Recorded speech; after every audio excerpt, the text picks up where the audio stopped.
Silverstone 4 times, Monaco, Monza, Spa, Spain, Austria, Australia, and now Texas. I wanted to do this. I went to Australian one in 2024, and I mentioned in that vlog that I wanted to do Texas, and I think this is the right year to do it. Maybe not as a Ferrari fan, but yeah, but never mind that. It is now Friday, so I'm missing Friday, of course. I'm still landing Friday afternoon in Texas, but I'm not gonna get to the track. But Saturday and Sunday, I got my weekend ticket. I'll be there both days. I'm looking forward to this one, but I'm running a bit late. It's just over 2 hours to the flight, and I'm just at the airport now, and that is not ideal. I've got an aisle seat, so no takeoff clips, no plane clips really, because I refuse to pay £53 minimum to reserve a seat, which is just ridiculous for an 11-hour flight. I feel like it needs to be cheaper or free. Like, it's normally the shorter flights that you pay for your seat. Long-term flights, it's just like 53, like paying is one thing, but £53 minimum to book a window seat, it's just like, come off it. At least I got an aisle though. It's better than having the middle. Gordon Ramsay plain food. Is that M&S new? It looks new. Just under 2 hours until the flight departs. Well, less than an hour until boarding, but the gate's not even announced yet, so I wasn't really that late then. To be fair, Terminal 5 is just British Airways, so WA Smith is always 20 of those. It's just one airline, so normally check-in is quite chill with Terminal 5, at least from my experience anyway. I do like flying with British Airways. I just don't like the little charges, like 53 quid minimum to book a seat, 55 quid to add luggage, which I did because I have luggage. This is a 1-week trip, by the way. Well, less than a week, but it's pretty much a week. So I'll be going to the F1 obviously over the weekend. Then I'm staying a few days to explore Austin, and potentially also to go somewhere else in the US. But I can't say. I'm keeping my mouth shut. It's not like a huge surprise. It's not like anything like that crazy. Definitely not bigger than F1, but I might not be staying in Austin the entire time is what I'm saying. By the way, to fly to the States, I got to carry 2 passports. My passport was due to expire in September 2025, which would have gone by now, but I renewed it at the end of 2024. Why? Because I wanted to go to Australia in April, and like, to go to Australia, you've got to have like 6 months left on your passport, otherwise they won't let you in. They don't wait till expiry date, they wait till 6 months before, and you got to leave the country as well 6 months before. So I thought, I'm going in April, it's going to be a bit iffy going on that passport, so I renewed it end of 2024. But in my old passport was my US visa. I got a tourism visa on my old passport. So now I've got 2 passports. I got my renewed passport that I used to fly, but I also got my old passport so I can show my visa to get in the country. Hopefully no issues there. But this is the first time I'll be entering with the 2 passports, so we'll see how it goes down. But yeah, I got them both. There's the old one, it's cut up at the front, and that's the new one. So yeah, we should be fine. I've just got to explain why I've got a visa, not an ESTA. I got to explain, I applied for a visa, got rejected. I did not know what ESTA was. Then I couldn't get an ESTA because the visa got rejected to reapply for a visa. So I got to say that. Then he's going to ask, why you got 2 passports? Got to explain that, blah, blah, blah. And then I got to answer the budget question. How much money you got? When are you leaving the country? I need to sit down and screenshot every tour I'm doing after the F1 and screenshot the F1 thing. But what if I don't get in? Well, I mean, if the title says I flew to Austin to watch F1, then I guess we're okay. But if the title is I couldn't get into the US to watch F1, then you know what's up. So there's no point in me saying this really, because you'll know it from the title. Yeah, what are we doing here? I'm gonna find something to do, probably get some food, and then, well, I can't film takeoff anyway, but you might see a little clip of my seat, and I might just sleep the entire flight, but I'm in the aisle seat, so people next to me might need to go to the toilet. but I'll deal with that. BA 191, London to Austin. This flight has been on time the last few days. Hopefully that continues today. So I guess I'll see you in the States, or not in the States if I don't get in. We'll find out.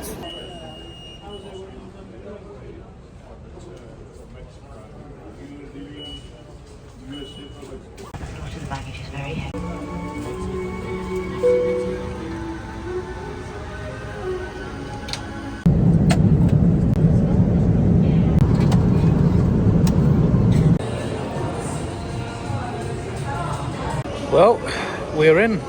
Everything's all good. It's warm out here, a lot of hot air. The forecast for the track, apparently between 30 and 35 Celsius. So it's gonna be hot. And even today it's like 32. Obviously Texas is hot, and you'd expect that. October's not normally one of the hottest months either, so like it gets hotter than this. But yeah, I don't mind. You know, England's gonna get quite cold the next few months, so I'm glad to have some heat for at least a week, you know.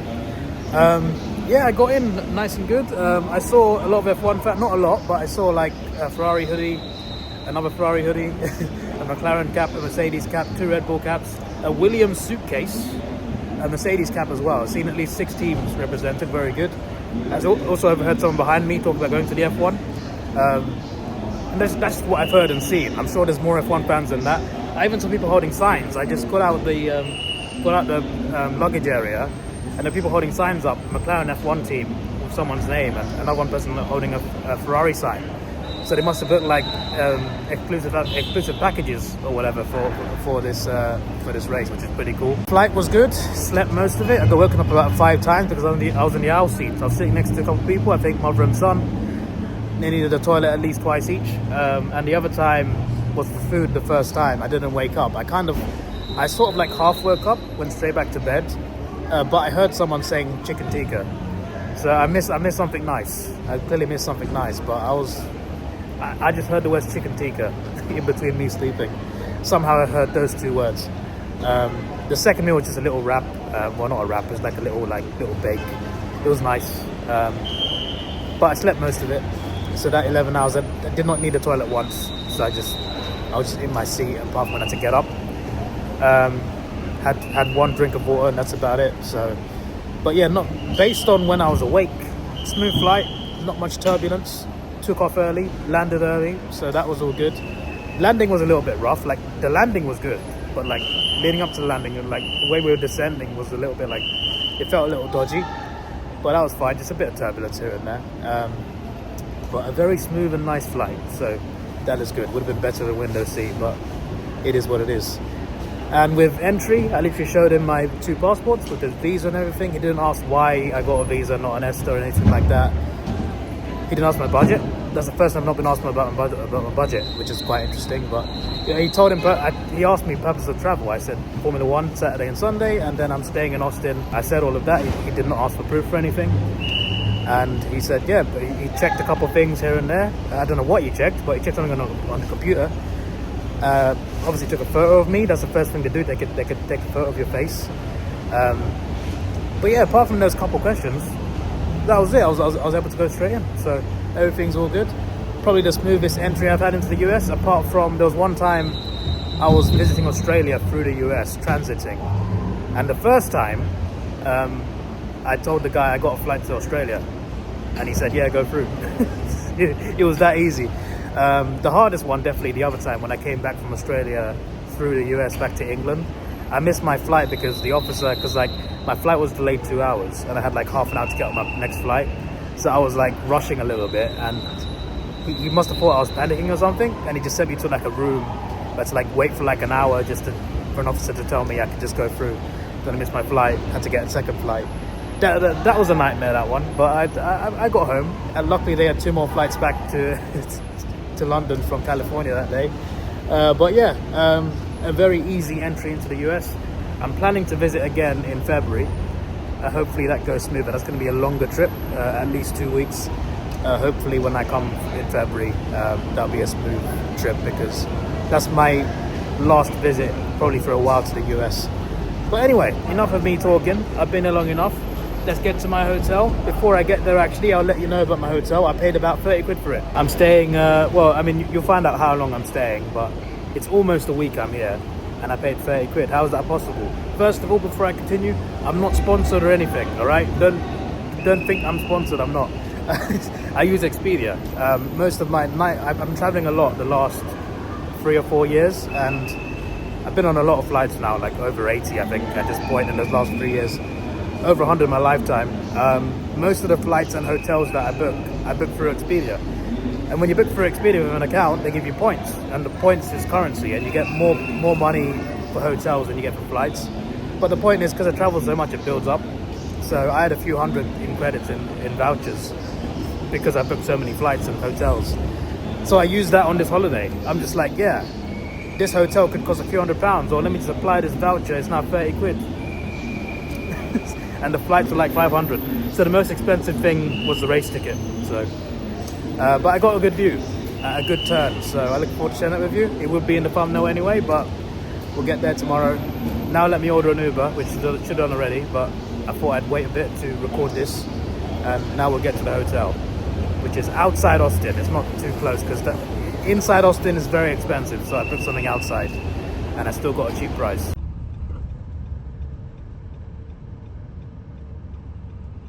So I had a bit of trouble. It's now, by the way, it's now over 3 hours since I landed. So it's been a little while. The queue for customs did take a bit of time. Even the customs itself was easy.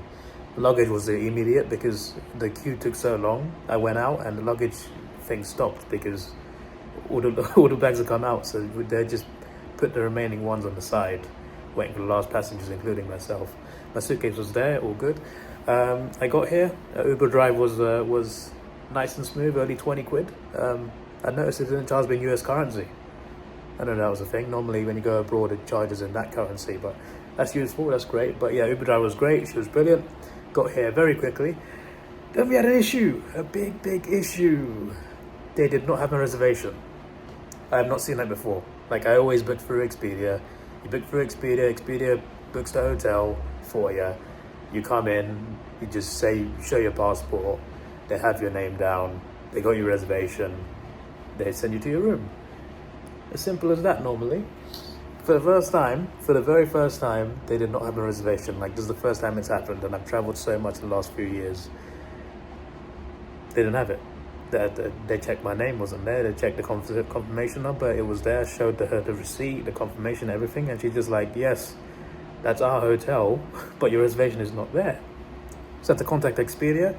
They got a chat service through their app, so I contacted them, and they said, all right, we'll call the hotel, which is quite awkward because I'm sitting there in the corner having a chat with Expedia. Meanwhile, the Expedia operator is calling the receptionist who I just spoke to across the room, and it's just like an awkward vibe. But yeah, she called the receptionist, still couldn't get it resolved. They just couldn't find a reservation no matter what they tried. So Expedia, they escalated it to like something supervisor, like a special department for situations like this, the supervisor of that department. So clearly someone near the top of this department.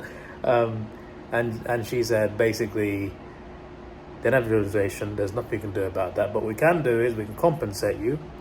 So we'll give you a refund for this hotel. And if they have rooms available today, you book this hotel yourself, and we will also refund you the difference between the original price and this price. And I agreed to it. I'm just like, yeah, sure. Flipping heck. So I've now got, and I got the refund in credits as well. There is a cash option, but I got it in credits because I paid for this hotel with credits. So the refund option, first of all, was credits anyway. But in terms of like paying back the difference, it's also in credits. I think I've got almost £500 credit refunded to me today. So the refund along with extra money compensation.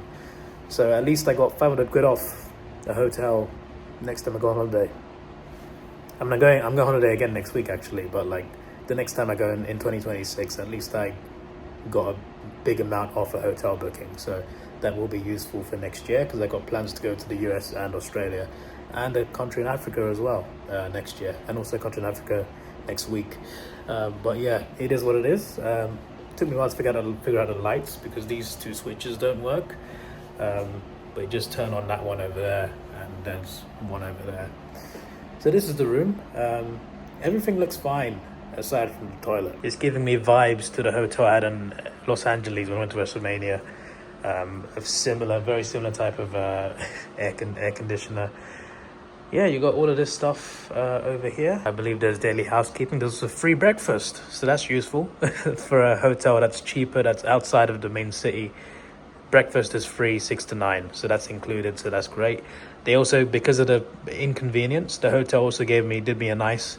I initially was going to be second floor, and she said free of charge, I'll put you on the ground floor, which is very convenient. There's also a swimming pool outside. There's a swimming pool outside the hotel, which is great.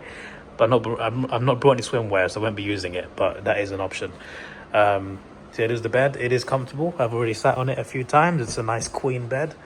You've got a nice fridge in here, and they sell water in the reception, so I might bring some along. Microwave. You got a cup over there. You got some drawers. Nothing in the drawers as you'd expect, but I like to check anyway. Here is a desk for me. I can't see any plug points. I'll find something, but there's a desk to edit. And in here we've got the bathroom. This switch doesn't work, but these two do. That one's the bathroom. This one is for this. You got an ironing board there. Yeah, and you got. Why is the shower curtain like this? I don't know. But you got a little bath shower here. This will do. This is fine. It's completely fine to me. I've seen a lot worse than that.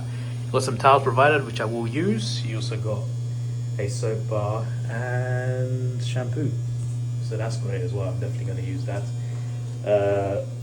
Yeah, this is the main negative. I'll be using plenty of toilet roll to cover it up, but at least I won't be sitting down that often over there. But at least once a day, probably I'll need to. But most of the time I use the toilet, I'll be standing up. So. For the most part, will be okay. It is still not worse than the hotel I saw in Perth last year. My days. That was a good hotel, but the toilet seat, oh boy, worst thing I ever seen in my life. So this is not as bad as that. But yeah, apart from the toilet, I'm actually happy with the room. It's just that the check-in process was very weird because they didn't have a reservation. I don't know why. Maybe because the hotel changed names. It used to have a different name. Maybe because of that. I don't know. But they didn't have it. And I've had this book since January. I had this book so early. I had this book before I even booked the flights. This hotel was booked. This hotel was booked so early. It's the first thing I booked. I think I booked the race ticket first, actually. So yeah, tomorrow I am heading to a shuttle. So they provide shuttles. There's no specific time, but they run. It's like a time service. They go there and back up to a certain time. So I got it booked for Saturday and Sunday, so that's my transport sorted. I've got to get an Uber to that place, which it shouldn't be more than a tenner. I don't think it's that much of a distance, because you can see the city from here.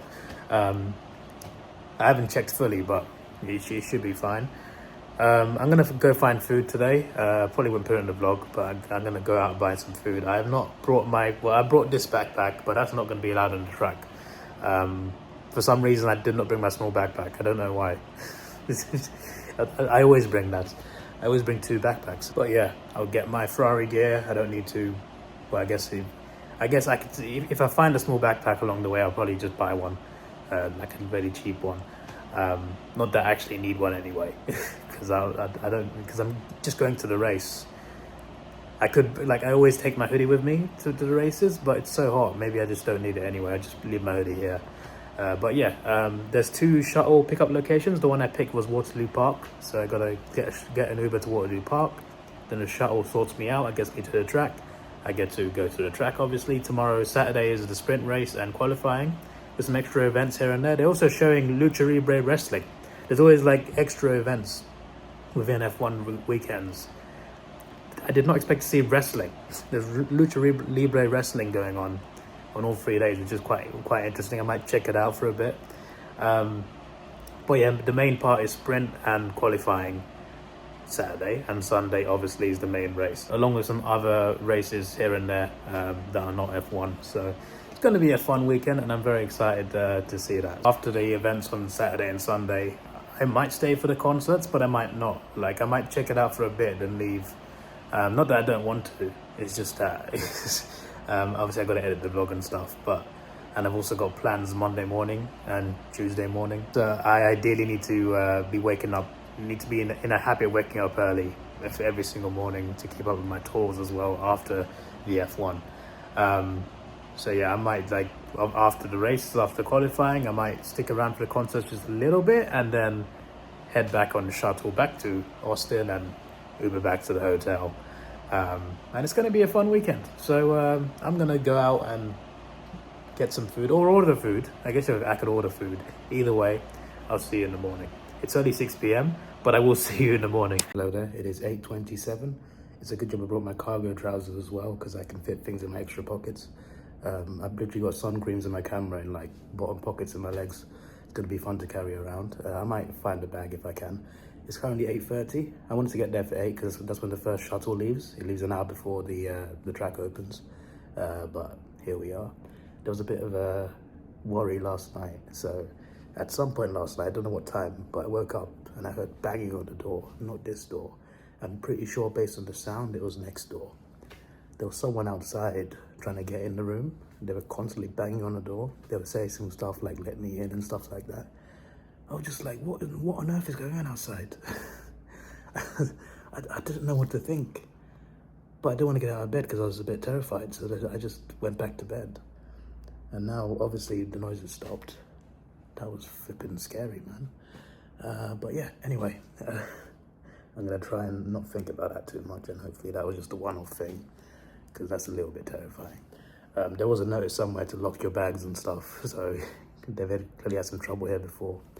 But yeah, anyway, so what I might also miss, there's Porsche Carrera Cup qualifying at 9:45. There's also an F1 Q&A, driver's Q&A at 9:30. So probably missed those two things. I think it's at least an hour to the track. I think so. There'll be traffic as well, so it'll be probably a bit longer. Yeah, especially, I don't know what the shuttle looks like, but it's probably like at least a little bus ride. Yeah, and I think the sprint race is at 12. At 2:40, there's the Porsche Cup first race. There's a Porsche Cup autograph session as well, like 1 o'clock or something like that. And F1 qualifying is at 4 o'clock. So after qualifying, I head straight back, probably. And in the middle, there's a bunch of events, and after as well, there's events. Garth Brooks is performing at the end. He's the main event, but there's plenty of music acts throughout the day.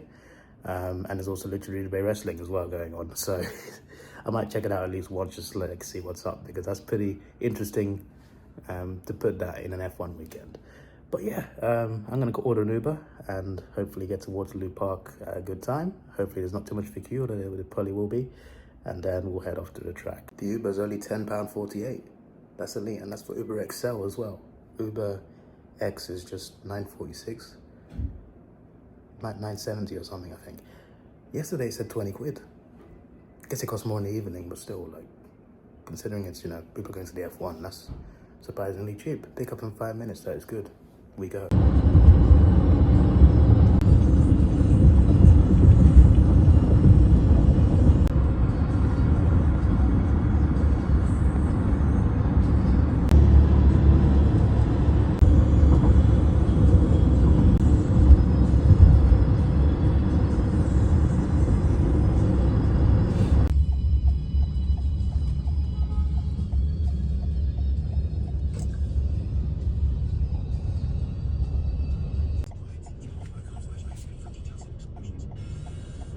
Well, we are here, and judging by the police blockade, we're in the right street. It's about how the Uber's tenner instead of 20.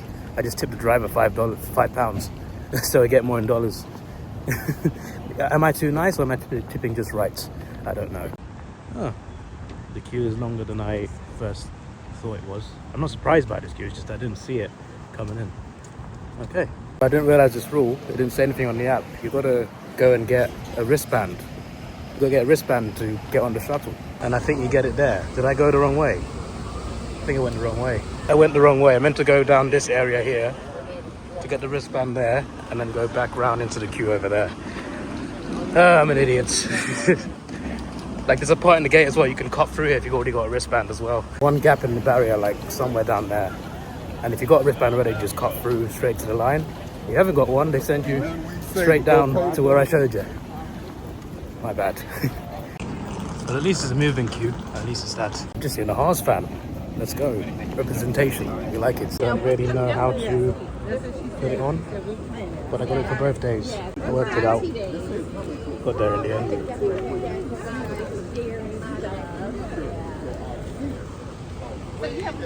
Guy at the gate just fist bumping everyone. Good morning. I like it. American hospitality. Okay, so this is what the shuttle looks like. Bunch of coaches. It's good. Good to know.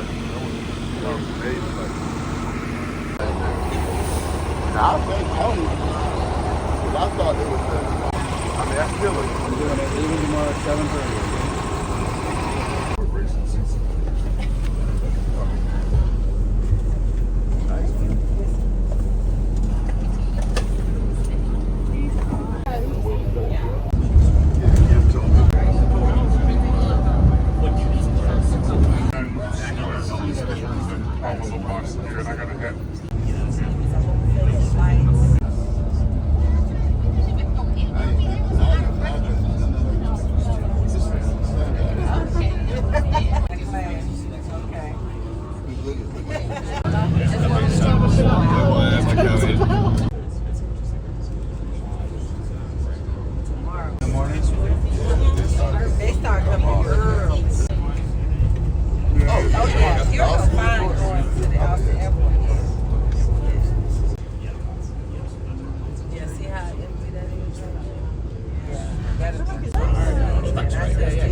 Always wanted to go to this track. To me, it's one of the best tracks in F1 Canada. One of my favorites by far. It's such a good track. It's easily the best American one, and I think it's a top 5 track on the calendar. So I've wanted to do it for a while, and ever since I was set on doing it last year, when I went to Australia, now I'm here. And it's just, the vibes are cool. Like, just looking at it from the outside, it looks so cool. So I'm very excited to actually go in here because it looks bloody good. Just looking at it, driving past it.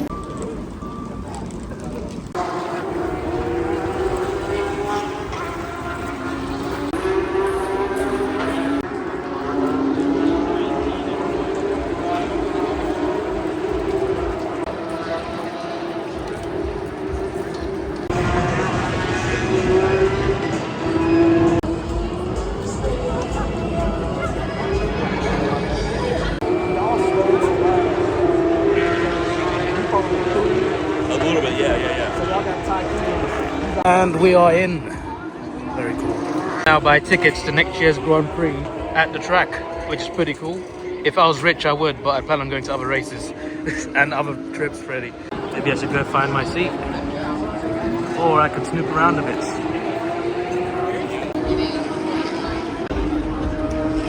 Got a fairly long queue for Amex race radios. Fair enough.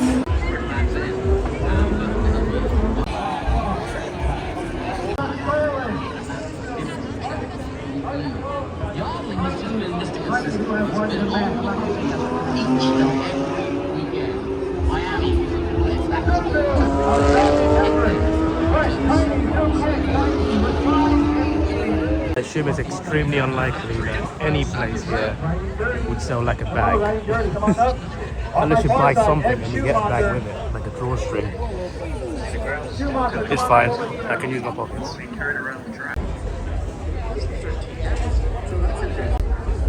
Now this looks quite nice. Let's check the price.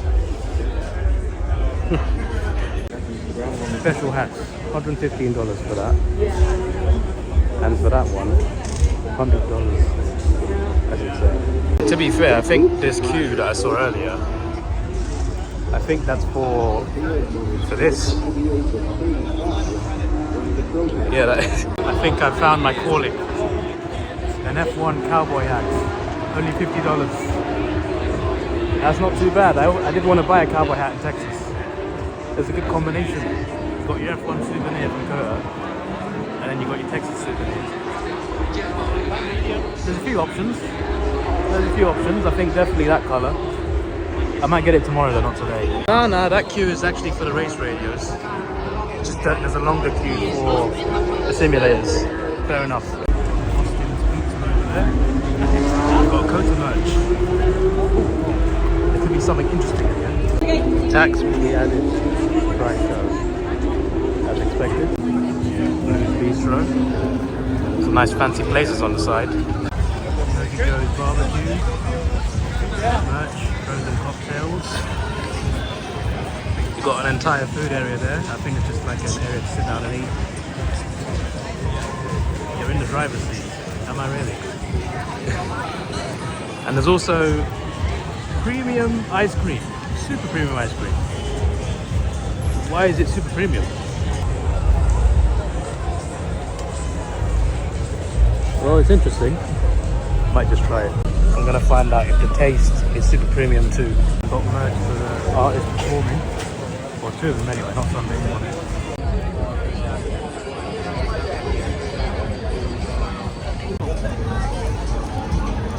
So I have bought some stuff, and that includes the cowboy hat and the t-shirt as a souvenir. So it means I can put my hoodie in there. At least I got something, right? So this will do for the day, and I'll be better prepared tomorrow. Because this might be the last like non-British race I do for a while. Because next year I got Silverstone planned. So unless I do a surprise trip to Madrid, then this is the last foreign Grand Prix I do. So I thought, hey, let's get an extra souvenir on top of that. And yeah, it's about an hour and a half until the spread, which I want to see. But I want to kind of go to like the main grandstand area as well. And I'm not sitting there, so let's just head over there. I'm gonna put my hoodie in my bag as well. I literally heard a woman say like she was looking to like buy some things, and she said like, why would I put a hoodie on at this time? That would be crazy. And she was right behind me. She wasn't even talking about me. She was just walking past me. I'm just like, yeah, that's like, it feels like an insult to myself, but it's my fault. It's just that I've always worn this hoodie to like every race. I wanted to wear it at least once, and I won't wear it tomorrow. The sun's in my eyes, but that is one incredible view of turn one. Looks bloody good. I was gonna walk all the way around just to see it, but see it finally here. I went down through there to check that out. I came from that way, but I'm gonna go through turn 19. I feel like there'll be a way through here to get to where I'm gonna sit. Come to think of it, I think the woman actually said insanity to wear a hoodie. I'm pretty sure insanity is what I heard. And I still haven't taken it off. I need to do that in a second. By the way, that ice cream, I forgot to even mention that. It was nice, it was really good. I still didn't get the super premium thing, but I mean, I think it's the way it's made, but in terms of taste, it tastes like good ice cream. Nothing extra special than that. There's a bunch of these mobile toilets around, in case you need to go, you know. The wrestling's right here. Someone just got pinned 1, 2, 3, and I missed it. Damn it, get out now. See, now I got more exposure, and I'll be a bit less warm.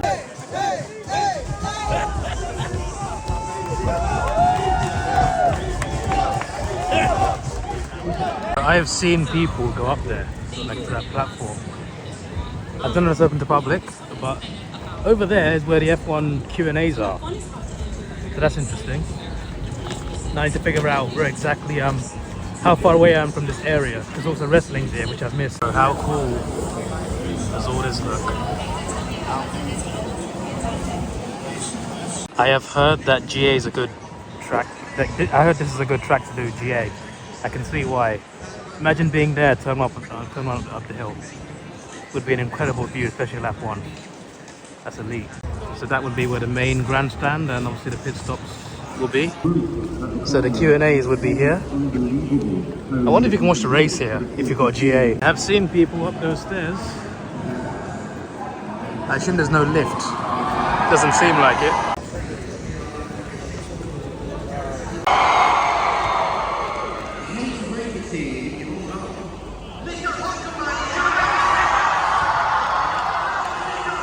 Thought there was someone there, it's just a guy announcing names. Hulkenberg got the loudest cheer. Observation deck. And down there's turns 1 to 11. None of those my turn. There is a long queue. Oh, I see an Arsenal fan. There's a long queue just to get across that bridge. An hour till the sprint. It costs $40 anyway. And I'm pretty sure there's no lift. I either try after the sprint, because qualifying's at 4, or I can go tomorrow morning. One of the two. The gates open at 10 tomorrow instead of 9. But if I get F at 10, I can just go in and hopefully, well, there's less of a crowd. I want to go up there because it would be a really good view, I think. We'll see. We'll see. I really appreciate the people dressed in black with big Ask Me signs strapped to their waist. I couldn't do that job, you know, just standing there all day wearing all black, just sweating. I saw she'd run out of water as well. My days. Go and get some water and come back and do your job. But yeah, she told me like I went the wrong way, so I got to go straight down, back past turn 15. I was here in the first place, and then I got to make a right somewhere. Make a right at the main plaza, so something like that. I hope I'm going the right way now.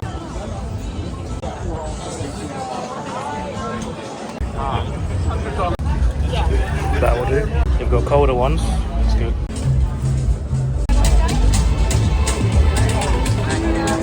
Around there, that's the entrance right there. I was around this area for a while.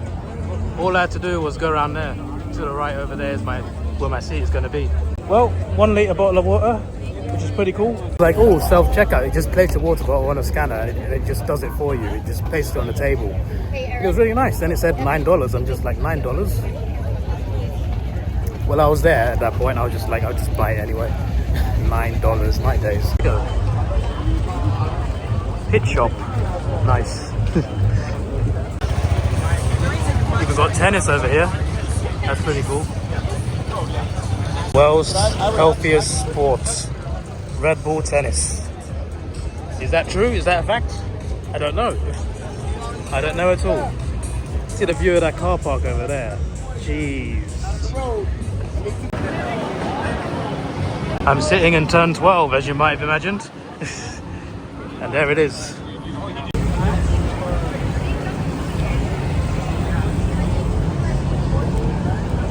Has it been raining? Why is the floor here so wet? Well, this is the area.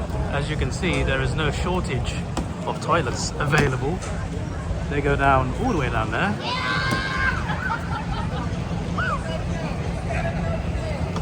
Got some nice food places, got a bar. That nachos, yes it is. That's perfect. I want nachos. Maybe after the sprint. And I am in section 7, which is right there. So that is decent. It's not far from the main exit as well, and it's not too far from getting to the tower, getting to the wrestling area, and getting to the main stage for concerts and obviously Q&As as well. So decent. I like the way the track is laid out. The track is so big and yet it feels like everything's close enough, you know? It doesn't feel like you've got to walk too far. But I've not really gone on the whole track yet, to be fair, but still. Just the way the track is laid out is really good. I mean, convenient if you're at turn 12, I guess. Or just at turn 15 as well. Which was my second option if I didn't get turn 12. Not a bad menu. Not bad at all. Not ideal.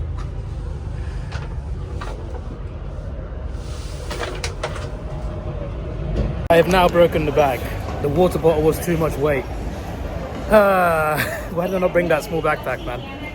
They did not even check my ticket either. I just went in. I just walked in. I'm just like, there was 2 of them there. I assumed they trusted me.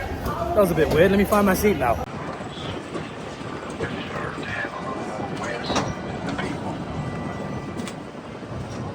Section 7. Oh, that was easy. I'm row 19. That's perfect. I'm sitting like right there where the people's feet are. I thought I'd take a bit of clips before I actually go and sit down. This is great.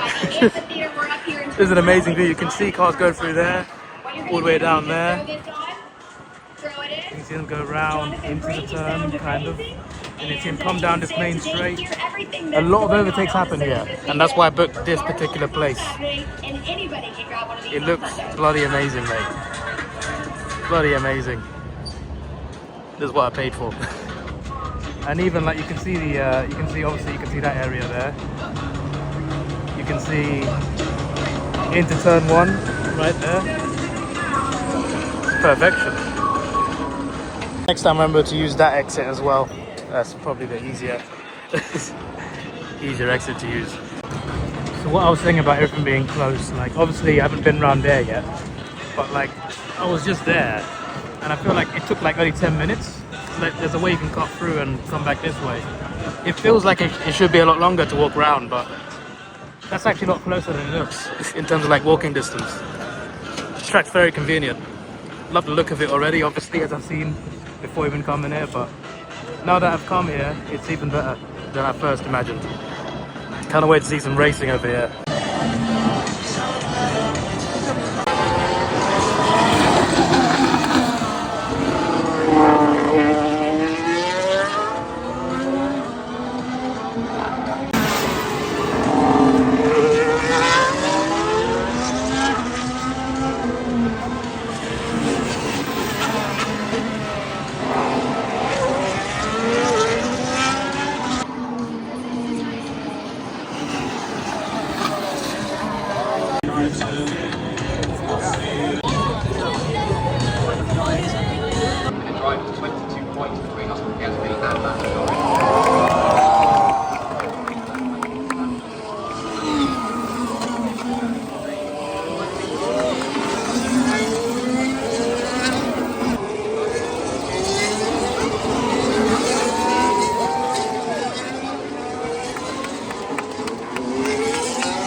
half a second clear by the finish line, so that's giving them a tiny bit of breathing space. You're right, Sainz sticking closer to Russell at this point, and then the two Ferraris right behind.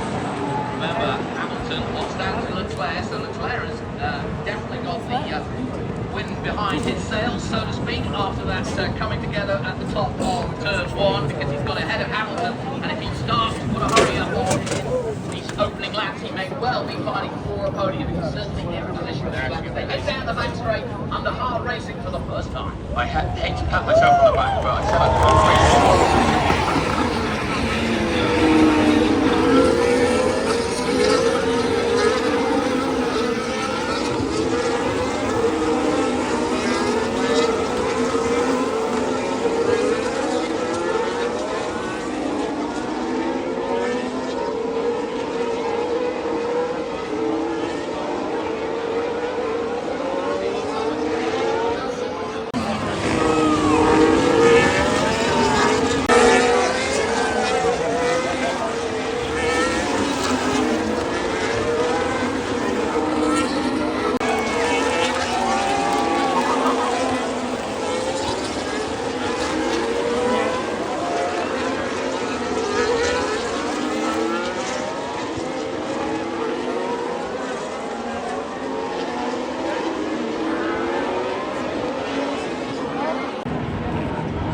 Sign off on the precision. With a yellow flag, it's been a block. We got an accident! Strong way to end.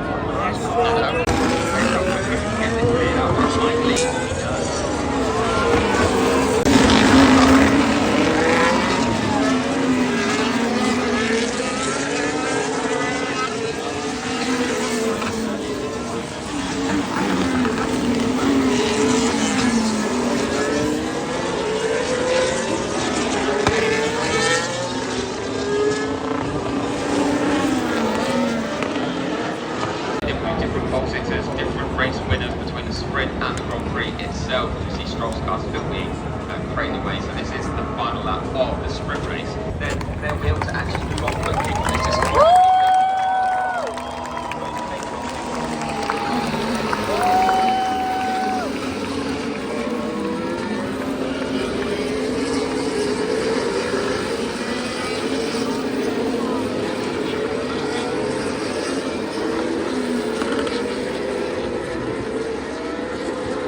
And it means that your winner of the sprint here in Austin, once again, is Max Verstappen, his 13th sprint victory in Formula 1, beating George Russell and Carlos Sainz. Yeah, amazing. 13 wins. As well.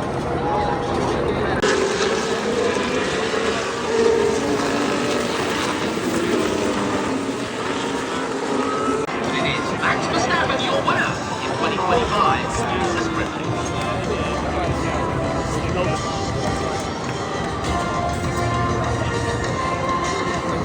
Is the entrance I got to use. I'm now carrying this bag like this.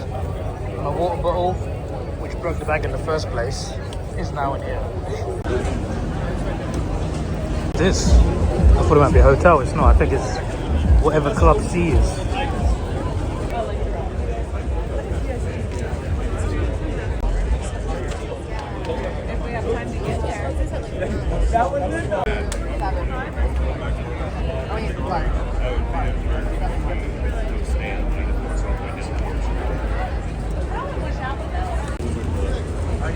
I picked up a second cap, much cheaper than you know, the special ones, and it's pretty good. It's got the circuit name on the cap, which is what I wanted, and you got the Ferrari leaves right here.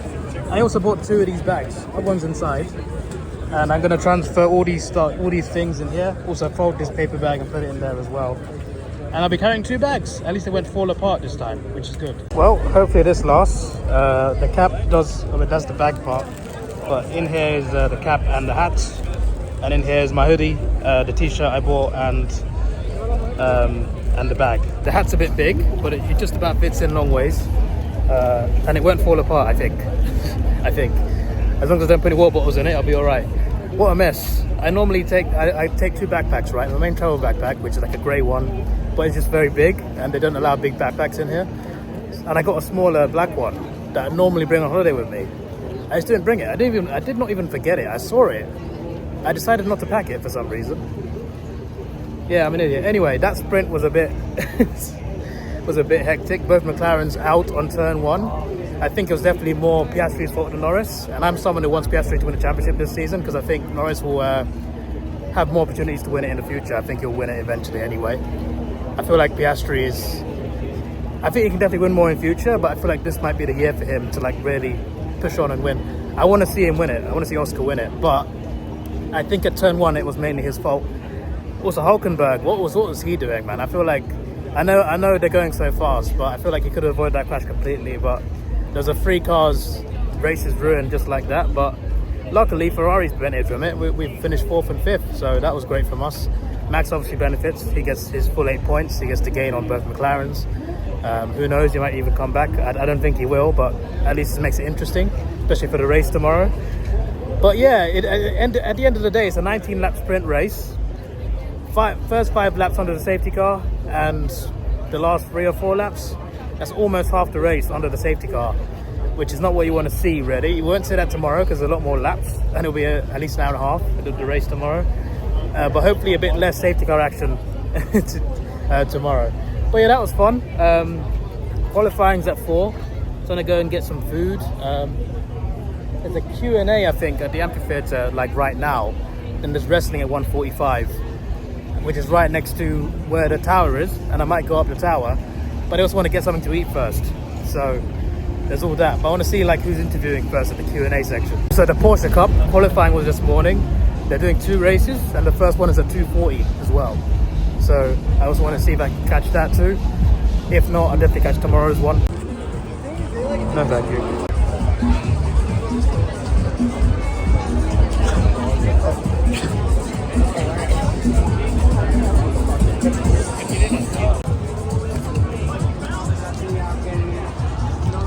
They know that the team comes first, and they make it difficult. But I think when Chelsea in the United States has grown so much, we're so proud that it's a very successful sport. And They just did a video promo for RB Kasha, and they showed Lawson and Hajan on the screen. Then who comes out? The reserve driver. Okay.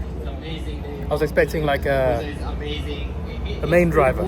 This weekend. Yeah, absolutely. How are you guys all doing? A little warm, but you hanging in there? Yeah, that's what's so amazing about these Texas fans is the passion and the energy just does not drain. We're so grateful for that. My energy's draining. I'm gonna go find food. Spotted down there is a lasagna bar. Can't really see it from here. Got some options here though. Japanese fried rice. Give me a second. Goes all around the world, this menu. Smash burgers tempting. I do like a smash burger. Nuggets and fries also tempting. Pizza, tempting. Even that's tempting too. I might be between these nuggets and fries or smash burger. And that will come with fries anyway. I just miss out on the nuggets. Or the lasagna bar. The queue is so long. I might go lasagna bar, even though like the best part, the queue's longest. What a surprise! But yeah, look, go Hawks! Yes, the Hawks have made it, guys. Made it to Austin. I'll find food somewhere else. Those queues are so long, and the food looks so nice as well. I saw people walking past me with the food. The burgers look good. The tacos look good. The shawarma look good. The pizzas are huge. It's not a full pizza, it's 2 slices, but it's New York style, so they're like huge slices. I was craving it, but the queue is so long. What can I do? Long here as well. It's very long here as well. All right, lasagna bar, let's try that.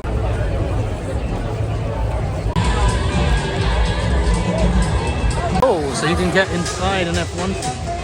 That's pretty cool.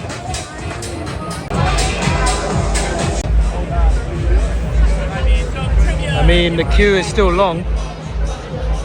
It's still pretty long. It is near the wrestling ring. So I guess I watched wrestling in the queue. Starts in 10 minutes. Also, what is that? It says JFK to Manhattan, 7 minutes. car 49. Whatever that is, does it in 7 minutes.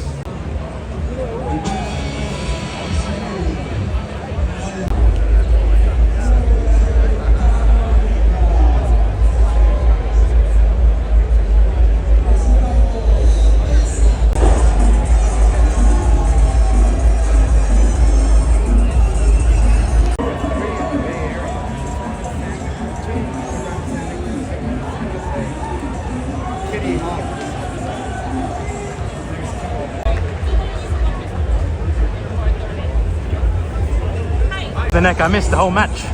I only saw glimpses of it from the queue because the thing was in the way. This is what it looks like. I've seen better looking ones from other people in the queue, to be honest. I did see a couple burnt ones though, so I'm glad I got one that wasn't burnt, but this is the meat version. I feel like I'll need more after this. But yeah, they obviously give you cutlery as well and a tissue, so. From what I saw, like the 30 seconds that I saw, that was fun. Obviously UltraGear, obviously it's going to be high flying, and it was. Then they got the ref involved. They started attacking the ref and getting the ref involved in the match. And then the ref started high flying over the ropes. It was insane. I'm glad I caught that part, but not on camera. All of this for a corn dog. Look at this job, man. Why they got to wear black? It's got to be so stressful doing that. Fair play to them. Observation deck is closed for private events. That's a bit of a shame, isn't it? It's event weekend. Who's booking private events during F1 weekend? Like, surely they should know. Well, it's not too bad an area for GA. Pretty damn good. Ask anyway.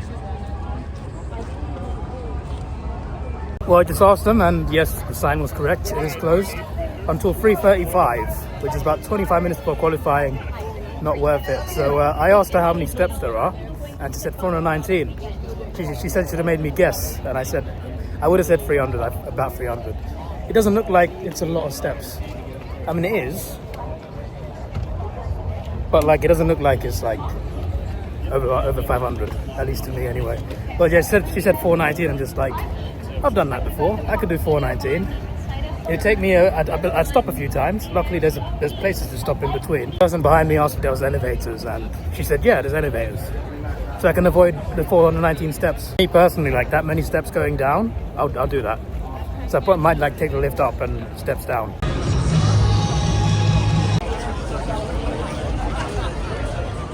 But I got a bit of Ollie Murs playing. Apparently there's line dancing lessons here at 6 o'clock. Line dancing lessons. Would be fun. If it was earlier, probably after qualifying finishes at 5, I'll probably just head off back to the hotel. But that's pretty cool. But this heat is something else. Like, I can handle it standing still. I can handle it sitting down. But just walking everywhere in this extreme heat is just, especially when I have a lack of shade, it drains a lot of energy out of you. Like, you need a lot more water than you think. It's good. It's damn good weather. But walking around in it, it's a lot. Seen 4 members of the Austin Fire Department walking past me. So there's 10 minutes now till Porsche Cup starts. I don't think I can make it back to my stand in 10 minutes. And I'm also hungry. So now I'm just like, do I stay in this area and just catch the race from like the tower area? That's what I'm thinking right now. And I'll be in my seat for qualifying. Thinking nuggets and fries or pizza. The 2 longest queues after that. I'll come back later. Timber playing. Speaking of Timber, I checked the Arsenal score. We won 1-0, which literally just happened like a few hours ago.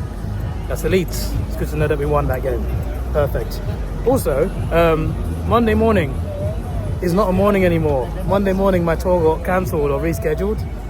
They didn't say why. I guess not enough people maybe, or maybe they're just running less tours. But they said, can you do a tour in the afternoon instead on the same day? I'm just like, I got another tour at that time.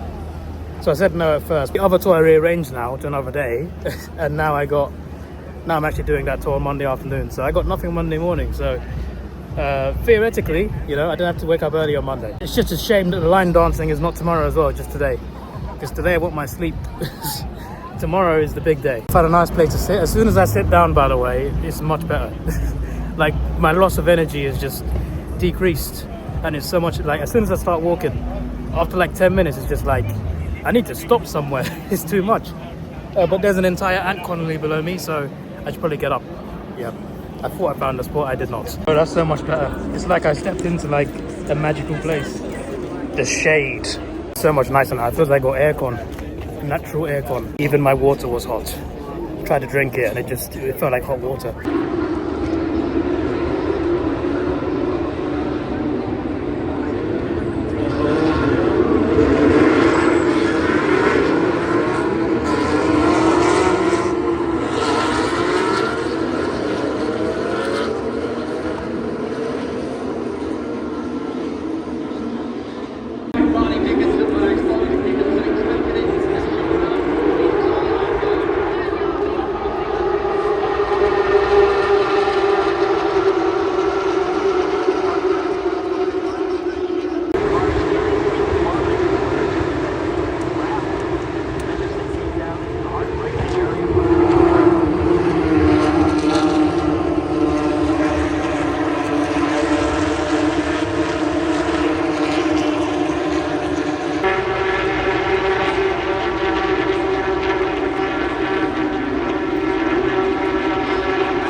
Okay, first of all, these seats are so hot. It's unbelievable how hot they are. But where I was standing, there were no screens there. So I could see the cars going past, but I just want to see the leaderboard. I want to see what's going on. I heard it's the last 2 rounds of the season, so today and tomorrow. Second race tomorrow, that's the last race of the season for this, for the Porsche Carrera Cup. So I wanted to see a screen to like see what's going on. It still does not show a lap, but there is commentary at least, so there is that. And there are toilets over there. It's convenient. I see a lot of people have umbrellas with the heat. Now that is very clever. I should have thought of that. Wondering why they're all standing there. Is it like the shade? No, it's not. It's that. It's the power breezer. Wow. Probably feels good, right? Like a super fan. There's more space in front of that one. Fair enough. Whatever that is, looks a little heavy. Go on, lads. Well, that's convenient. There's one right there. I might head over there, even though there's only 10 minutes left. Safety car. Even the safety car is a Porsche. Another big act this weekend.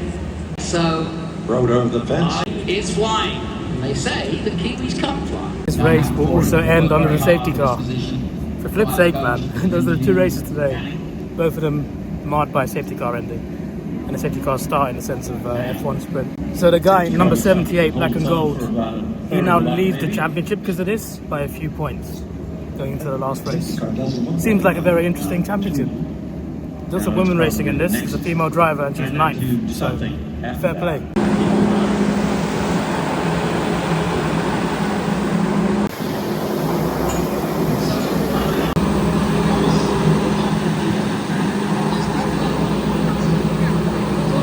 That was really nice, man. That was so refreshing. Like, I only stood there for about 5 minutes, but it's not just regular fan, it's also like water-based as well. You get a bit of water sprayed at you. Not much, but you feel it. It was like getting hydrated without actually drinking any water. Speaking of water, I need to go get some. Over there, my 1 litre bottle is done. Need to refill it. And there's a queue. There's half an hour to the race, to the qualifying. Need to quickly get it and get to my grandstand.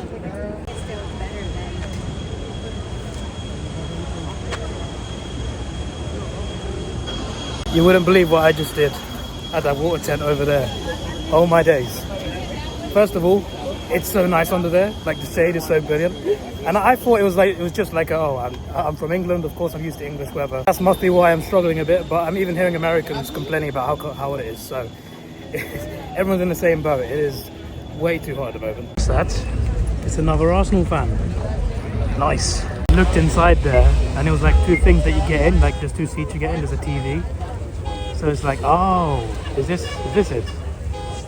Or something similar to that, I guess. Not that, but like you sit in like a seat and it's like a simulator, I think, something like that. I'm sure it's cool. Finally some space, and some mega shade. Gotta go down that way, shouldn't be too hard. You know what's weird about this heat, right? I barely even sweated today. Normally when it's hot, I sweat, and I sweat a lot. I've not sweated, I don't think I've sweated at all today. And like a lot of people who you see are sweating, especially people who've got the Ask Me signs. They're sweating pools, swimming pools of water. I've not sweated, I've barely even sweated. My face has been dry this entire time. But yeah, the heat is like, it's getting to me in a different way. Not in the sense that it's hot.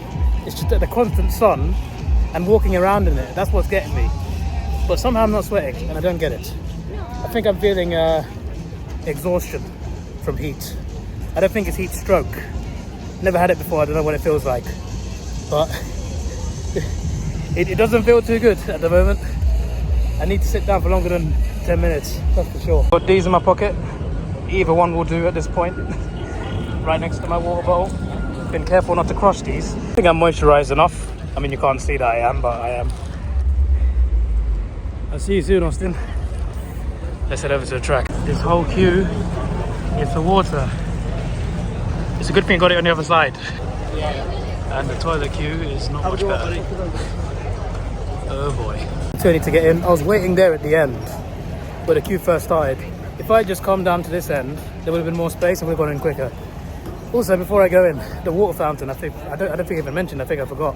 This vlog's all over the place. I went to fill up my water, put my bag between my legs to not get them wet, and I pressed the button. I forgot to take the cap off. I sprayed it onto the cap, onto my bags. What an idiot I am. That was a face palm. Only half a second, but I felt so embarrassed. Just started smiling. Didn't look anywhere, didn't look back. Just opened the bottle, filled it up. Then I just walked away, like nothing happened.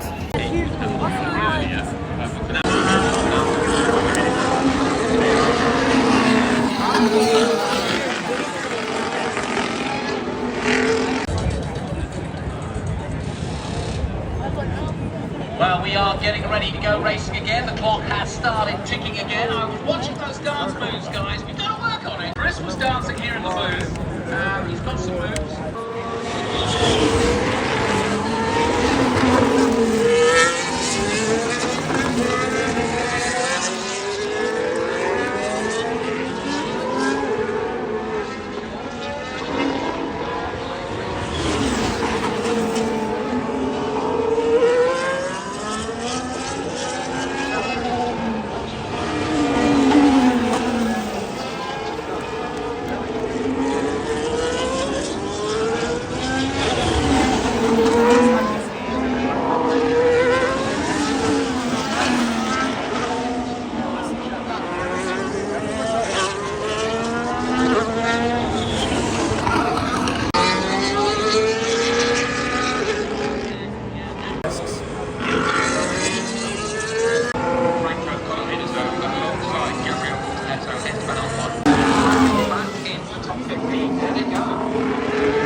So you won't have the right feet.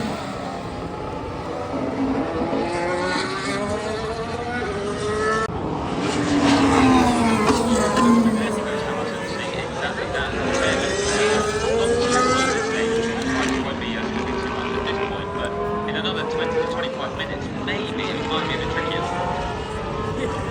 Perhaps a little further, see whether it's more.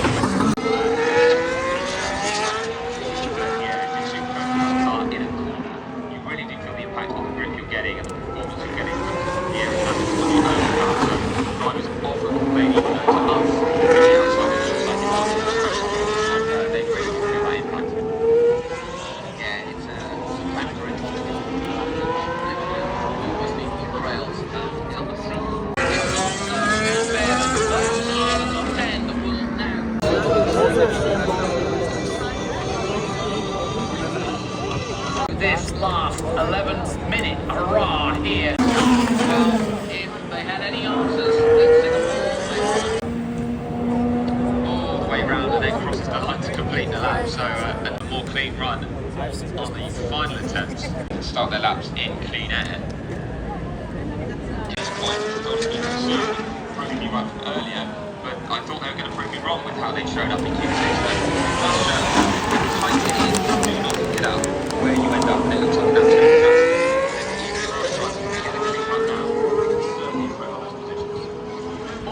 champion Max Verstappen is now qualifying. Who's going to be Verstappen with a 1:32.5, but that could all change in a heartbeat. An open half here at COTA. Celebrate our first year of racing, and it just gets bigger and bigger.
The ruffled hair says nothing. It was a good performance by on the gas.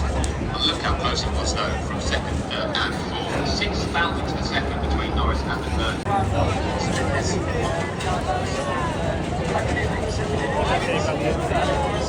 Again, you're very strong. Has been a super advantage for you. Just explain actually to me and to our audience.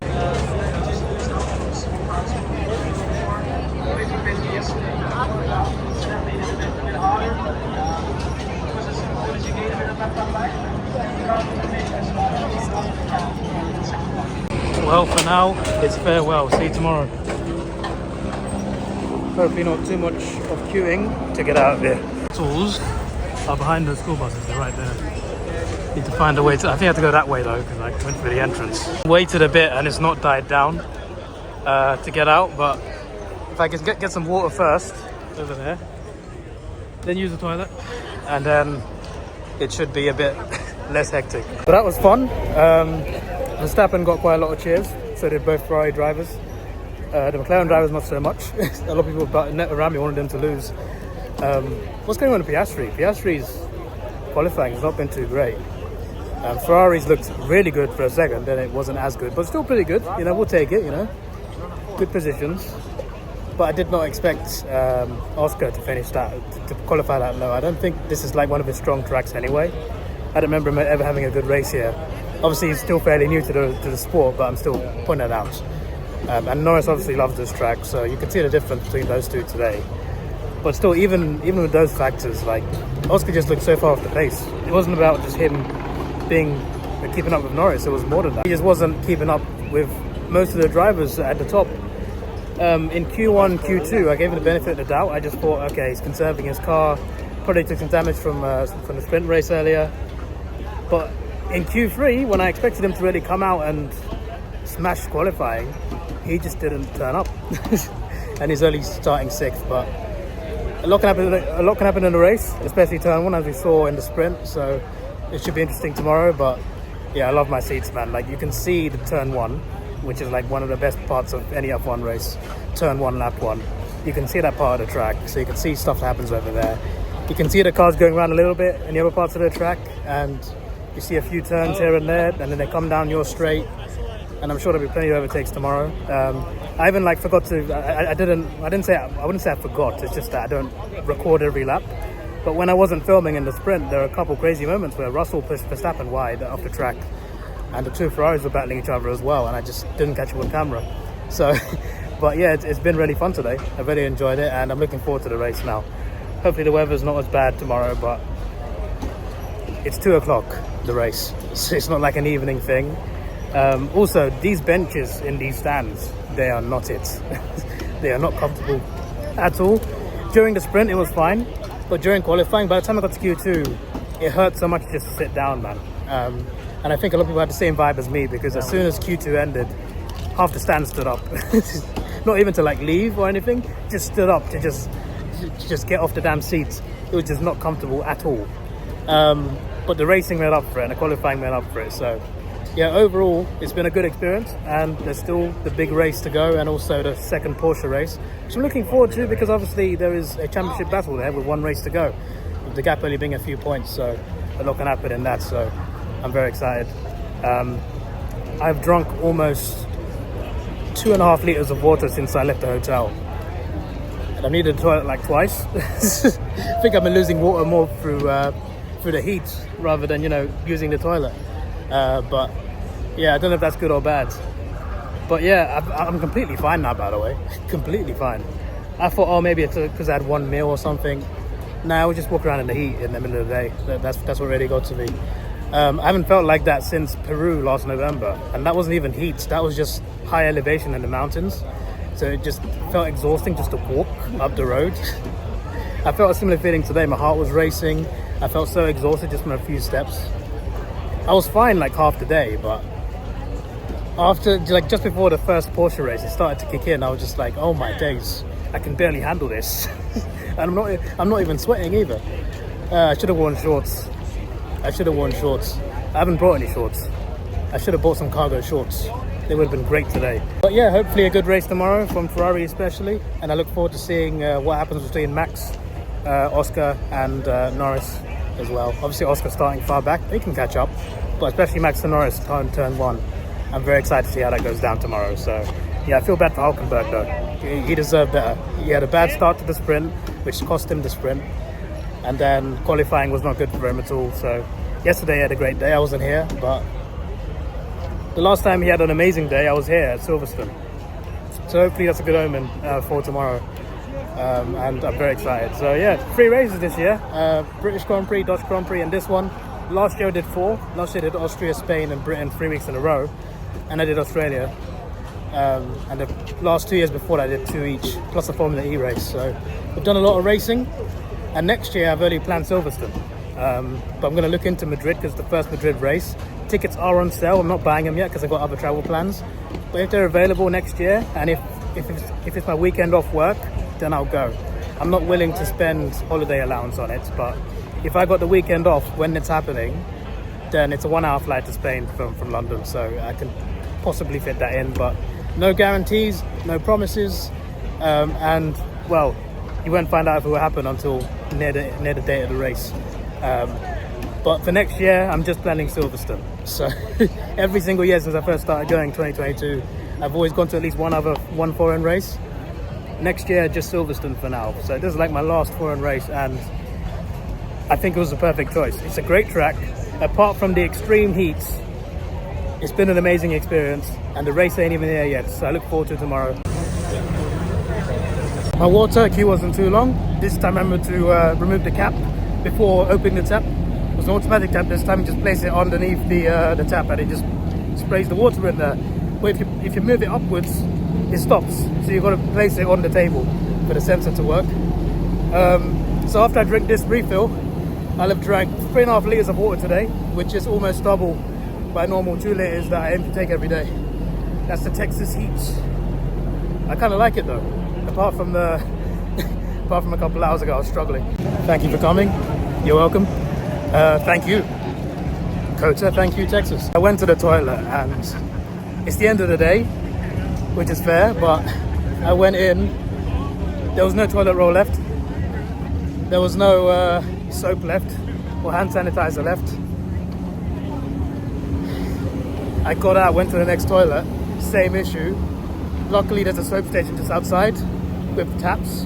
Neither tap worked. And one of the soaps didn't work, but the other one did. So I just rubbed my hands with soap. That was bloody awful. It looked terrible as well. Yeah. Beyond that, bro, just beyond what was missing. It was just disgusting. Like the worst sight I've ever seen in my life. The things in that toilet, especially considering you can't flush anything. Oh my days. That was the worst thing I've seen today. I was hungry before I went to the toilet. Now I'm not. Now I'm just like, no thank you, I don't have appetite anymore. I've lost it. It's gone. The guy performing tonight, the main guy performing is Prix. Tomorrow they got the Turnpike Troubadours, I think it's how it's pronounced. They're like a Texas country band. Probably some good music. I don't know if I'll stick around, but probably some good music. So Prix today, them tomorrow. And yesterday was Kygo as well. That was a good... I could have made it to watch Kygo, but I thought it's not worth getting to the track just to watch Kygo for a couple hours or an hour. Probably be less than that. Also, my phone only just reached red battery like 5 minutes ago. The last time I charged it was on the coach. I used the USB ports. It was only like 95% anyway, but I kept it on charge to just keep it high. And it was slow charging, but it was like 98% when I let it go. Now it's 20. I've not needed my power bank once. And generally phones drain faster in like really hot weather or really cold weather. It started draining recently like a bit, but I've had really good battery today.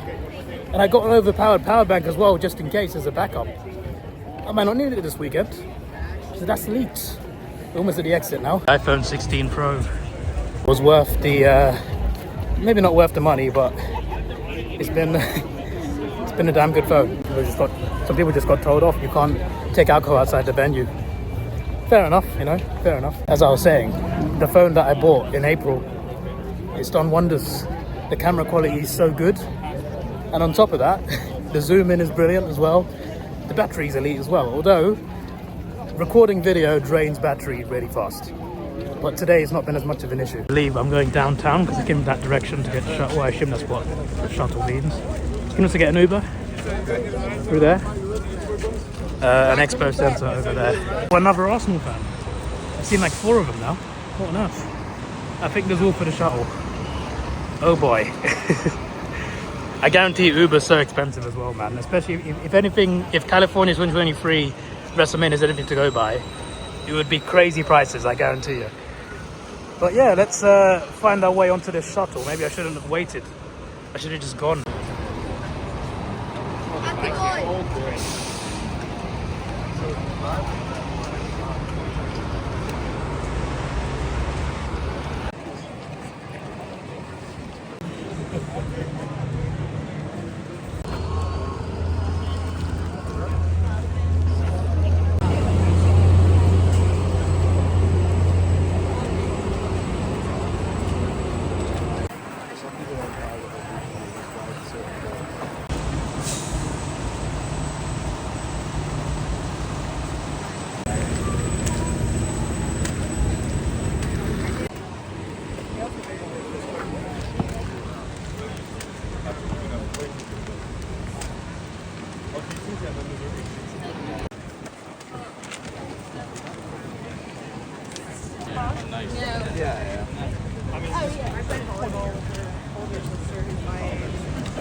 waiting for the next bus now.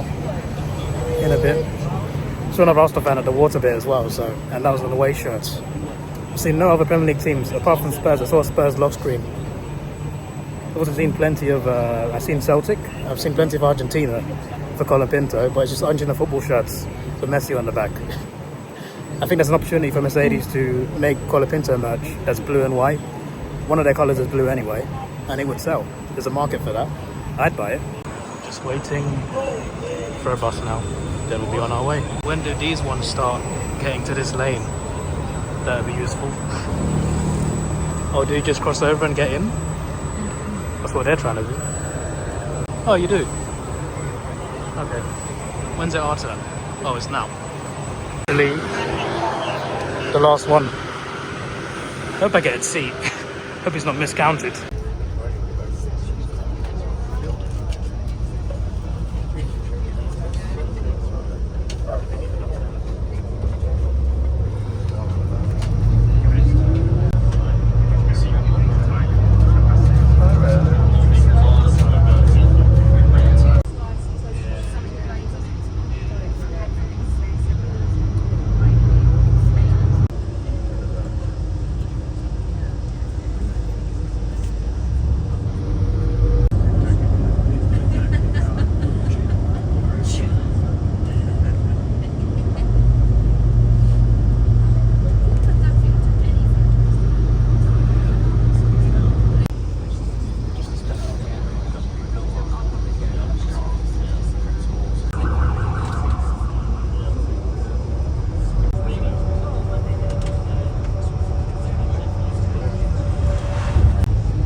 Well, the sun may have gone down, but the hot air and the heat is still here.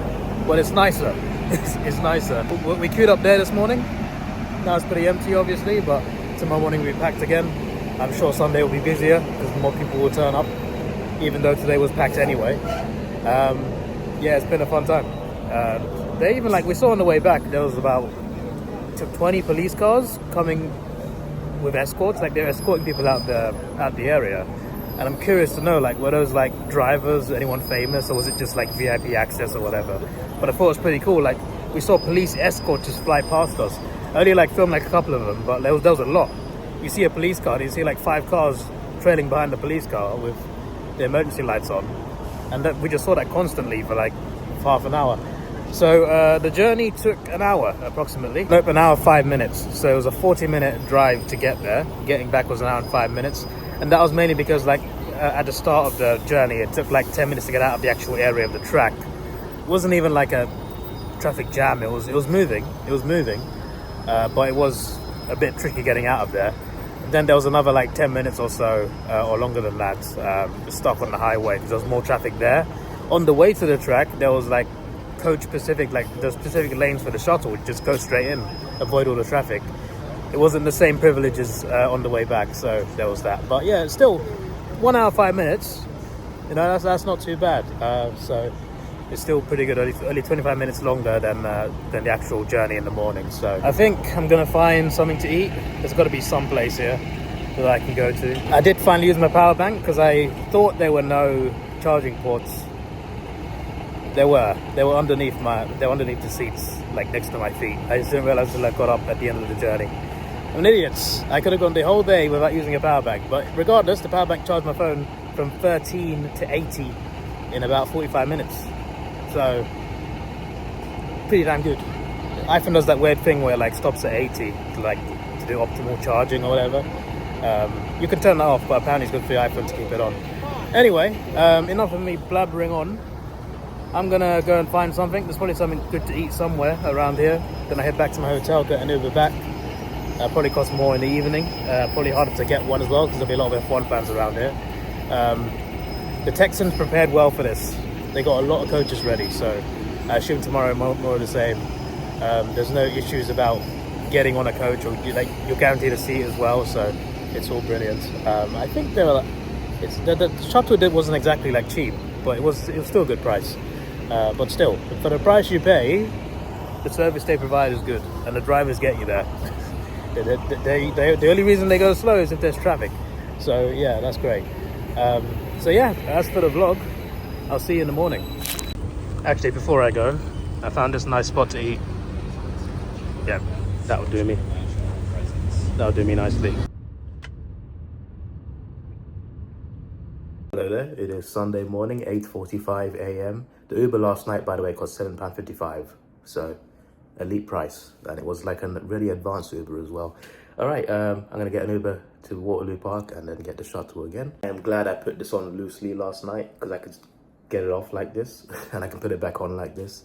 Because I knew how to put it on. I'm just like, how do I take it off now? I tried to unbutton it, it wasn't coming out. So I'm just like, let me not rip it.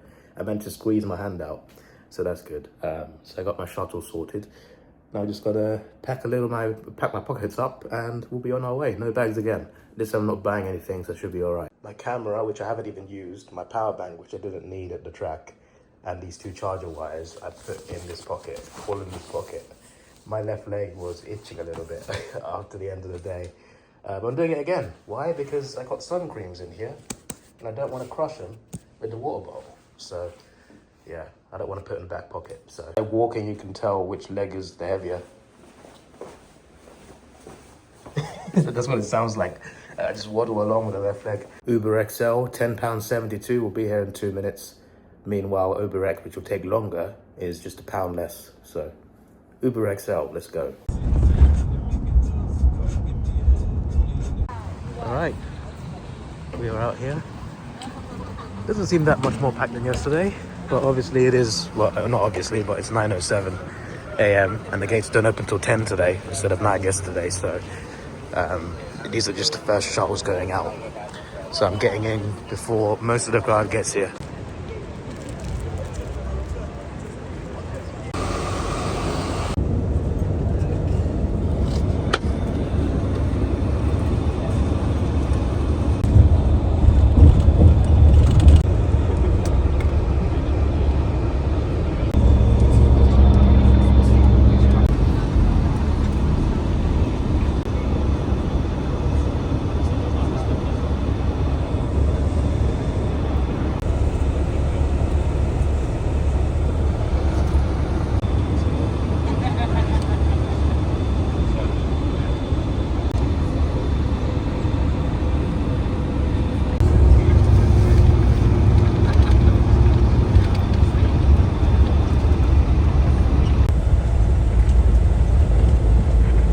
An awkward moment, I forgot my water bottle on my seat.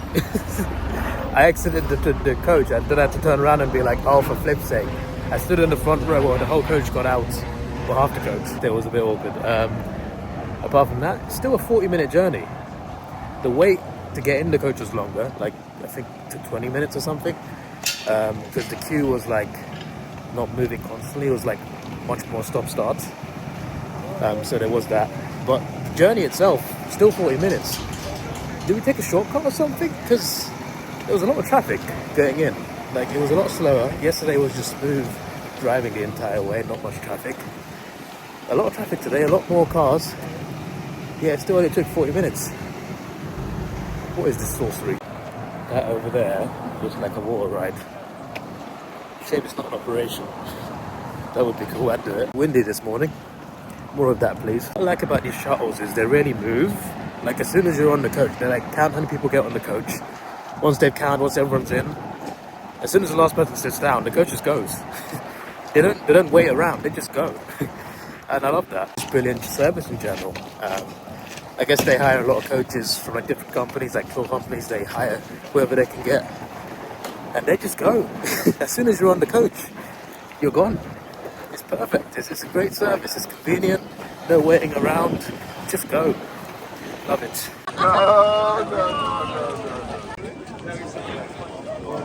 Courtesy of Tagura, that is the time. This side, no, it's still 10:25 a.m. I'm tired of missing Lucha Libre, man. Lucha Libre is on again at 10:30, so 5 minutes. It's on one more time at 12:30. I want to catch that. Also, Porsche Carrera Cup is at 11. That's in half an hour. And then there's a driver parade.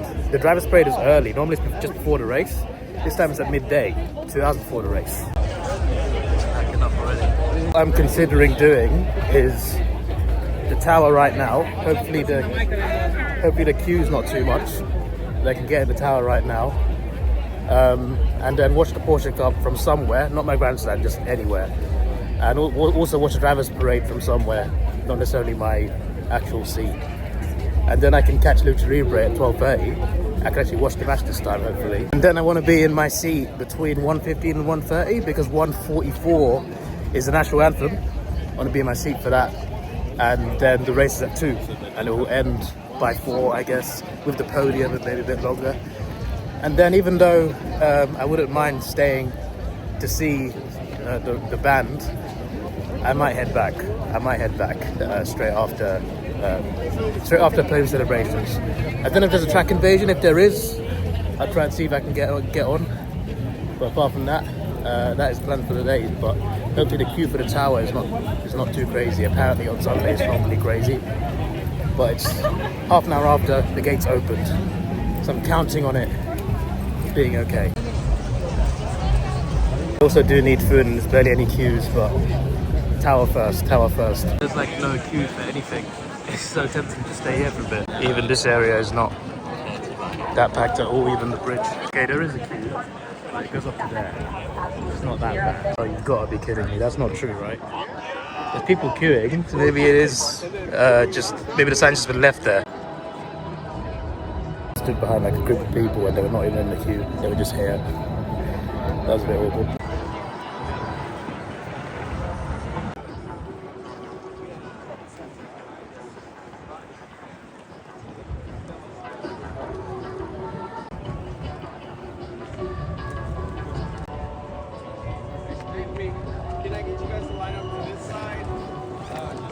As if I've missed literally, there's a guy in a full Ferrari racing suit there. Apparently they're filming something up there. I don't know if it's for a movie or a show or something, or a documentary. But that's what the private event was yesterday. They're filming something. And apparently today's a reshoot. That's what I heard. So it's going to reopen at midday. For some reason there's people still waiting there. People there know it's closed till midday and it's like an hour and 20 minutes away. I'm gonna wait there that long, fair enough to them. I'm coming back, hopefully there's not much of a queue, but there probably will be at midday. Then again, that's when the driver's parade is, so I would hope the crowd is a bit less because they'll be watching that occupied, I guess. But yeah, they're gonna start selling tickets at noon, and apparently they're starting people up at like 12:15, 12:30 as well. That's another thing. I could just watch the wrestling. At least I can get food. Wrestling match is only like 15 minutes at a time, so I could catch like the last couple of minutes. But like the fact I've missed every one because of some random reason is just ridiculous. But that's life sometimes. You don't get everything you want. It's just over there. Still going on. But I want my food. So yeah, I'm choosing between pizza and the Hawks Nug and Fry combo. Yeah. Well, here it is, the Hawks Nug and Fry combo. I had 3 options. I had regular, spicy, and I can't remember the third one, but I chose regular. It looks nice. First time I've seen this place not completely packed out, like with people sitting down and everything. There's even a screen in there. I didn't notice that yesterday. But yeah, there we go. Nice and easy. I did not get a fork, but I don't need it. The Porsche Cup did that thing where there's people in the middle of the cars, 2 rows of cars, people in the middle waving them off. I thought that was a movie thing. So I've just also realized that this place is not the main like stage, like it's a stage, but like where the music happens, it's like a different stage on the side of the track. We went past it yesterday. Yeah, so that's a bit inconvenient because you've got to go all the way to the other side of the track, which you've not been, and then get back before the shuttle. So I probably won't stick around. Also, I might have to make a choice. I'm going to watch Porsche Cup right now. UltraGear is at 12:30. I can't watch the wrestling and then go up the tower because then I might be late to the race. So I might have to give up the driver's parade at midday, go up the tower at midday, hopefully as soon as possible, then get down, watch the UltraGear parade and get to my seat. The tent gone, there's no tent anymore. There's people right above this. Bottle filled up, very nice. The food was good, by the way. I feel like the fries are better than the nuggets. The fries are great. I don't have great fries very often. Nuggets were okay. Yeah. Wasn't worth it in the end in terms of the nuggets, but the fries made up for it. So overall, it was worth it. But maybe I should have got pizza instead. But then again, it would not have been as filling as the nuggets and fries were. Plus, I had pizza last night. Damn, all the water fans are turned off. Turned on, damn it. Let's watch this. I'm just gonna chill here. The guy who won yesterday has to finish third, and he wins the championship. If he finishes fourth, I don't know what the second place needs, but yeah, there's a lot of permutations. I'll listen to the commentary and we'll find out who wins. I don't know any of the names here. I would prefer to stand where I stood yesterday, but there's no screen there. There's no screen there. So we'll be alright. Over here we'll be alright. Love how close to the airport the circuit is. They don't have track limits in this Porsche car. I see them exceeding track limits all the time here. A lot of close wheel-to-wheel action. It's amazing that they hit each other, to be honest. I've seen Porsche car before and they do hit each other, but in this race so far it's been pretty clean. A lot of close racing, a lot of different groups of cars.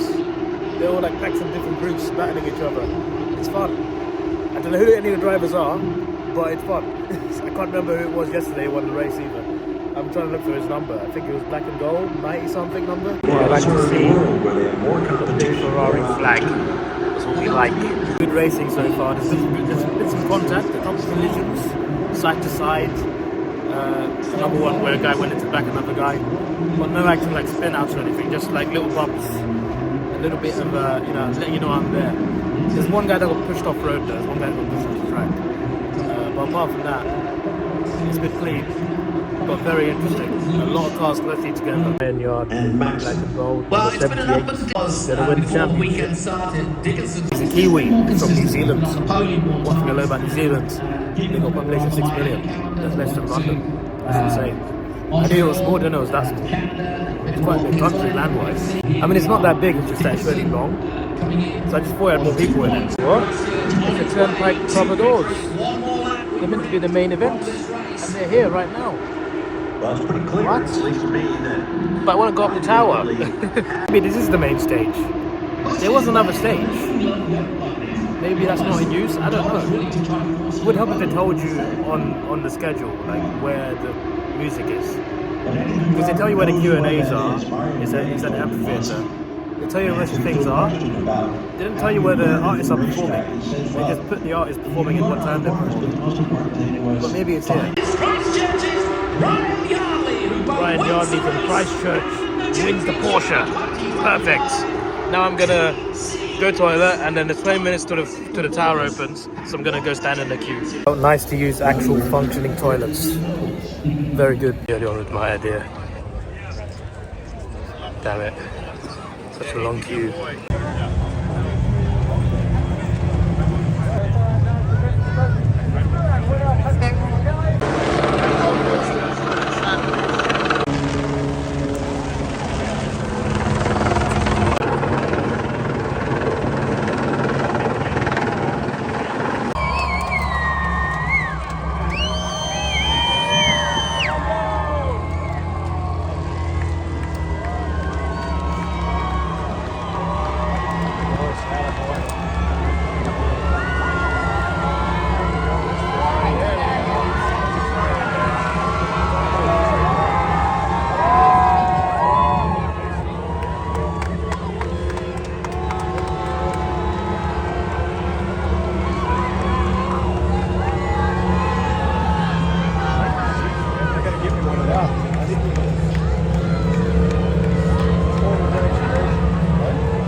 12:30, the time of the last wrestling event. I missed all of them somehow, every single one. There's some supercars going on the track. This wasn't on the schedule.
Tickets there, then the main queue there.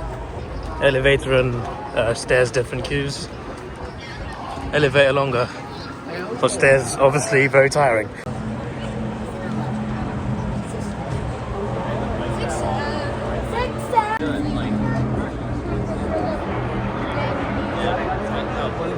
don't know why I did my right arm, I usually do my left arm, but the green one's for the observation deck and the purple one is for the stairs. I don't want to wait in the queue. 419 steps, that's shorter than the length of my flat that I used to live in. Let's see how it goes. I did 106 in one go. Is it really 419? Feels like more. 219 steps done. Why did I do this? 339, 80 to go apparently. 400, 401, 402, 403, 404, 405. Okay, I won't be here long. I'm scared of heights. I counted 416, but as part I got distracted by a good guy, an American telling me, "You got this, bro." Thank you, dude. He said, "You got this, man." That's what he said. I appreciate the motivation. What a view. If I wasn't scared of heights, it'd be a great place to watch the race from. You can't stay more than 15 minutes though. No, guys. I don't think so, buddy.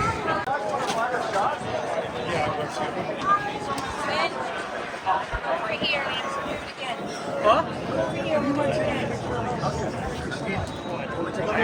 That is where I'm sitting. Somewhere over there. That's where I gotta get. Anybody on the steering side is important there as well, where it's certain.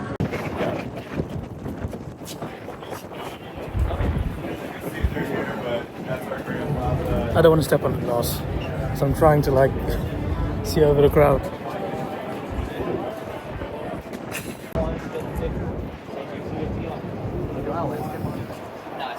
I'm going back down. One more time. See the old roller coaster that doesn't work anymore and operational. Down there, there's wrestling ring over there on that side. Yeah, it's back there behind the Ferrari guy. I'm going down. Steps down, much easier, but I'm still scared of heights. I might not look outside.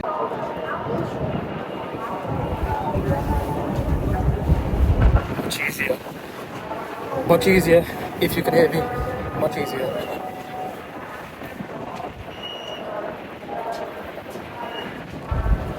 What a view.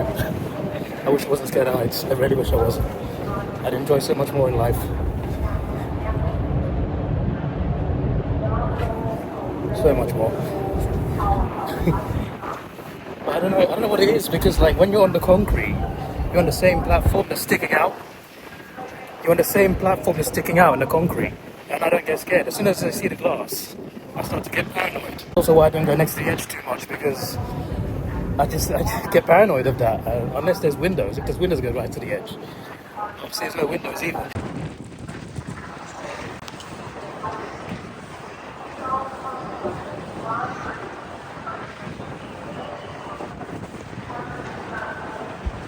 "11 steps at a time," by the way. Does that up? I've not been counting on the way down, but it's 11 at a time.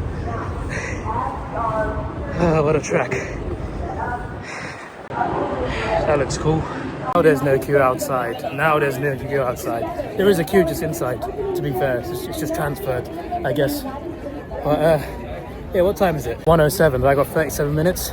Need to hurry up a little bit, put on the afterburners, as a certain commentator would say. You know when you go up the stairs, you start to feel it in your knees and your hamstrings and your thighs. It's even worse when two of your pockets include a camera, a power bank, a couple wires, a 1 litre bottle of water, which is only like a quarter drank out of, and some sunscreen, which is not much weight, but probably adds to it. Made it even worse. But I made it, and I did not need a single drop of water going up there either. I look like a machine, but sometimes I can be. When the experience and view is worth it, it can be. It reminds me of when I climbed the Australian outback a couple of years ago. I climbed Kings Canyon, 500 steps up the mountain, and then even more climbing after that. You can search Kings Canyon on this channel. There's dodgy GoPro footage of it. Oh boy.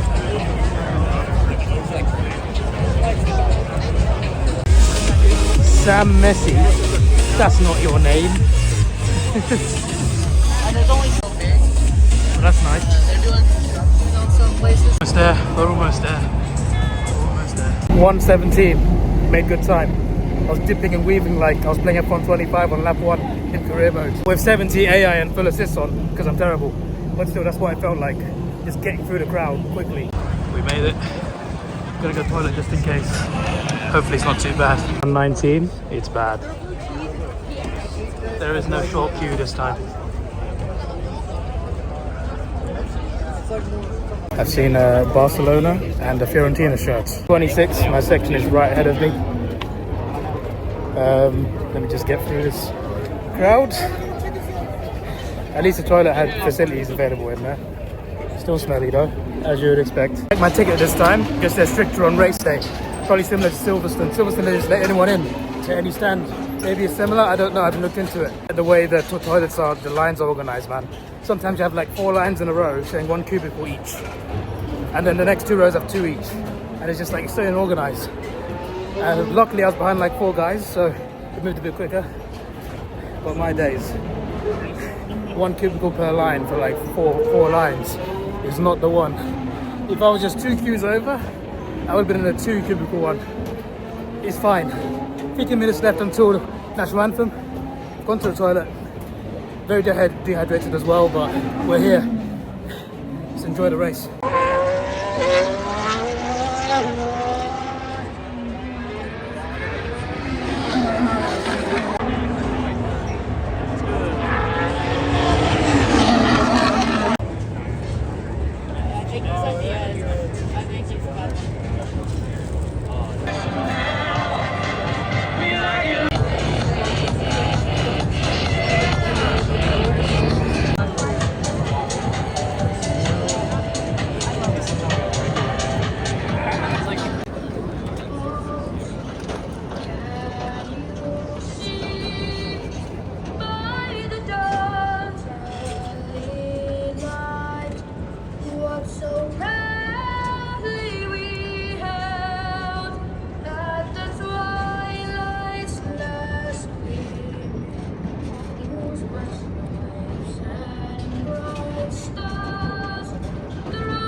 right, we welcome everyone to the Circuit of the Americas. It's a sellout here in Austin, Texas.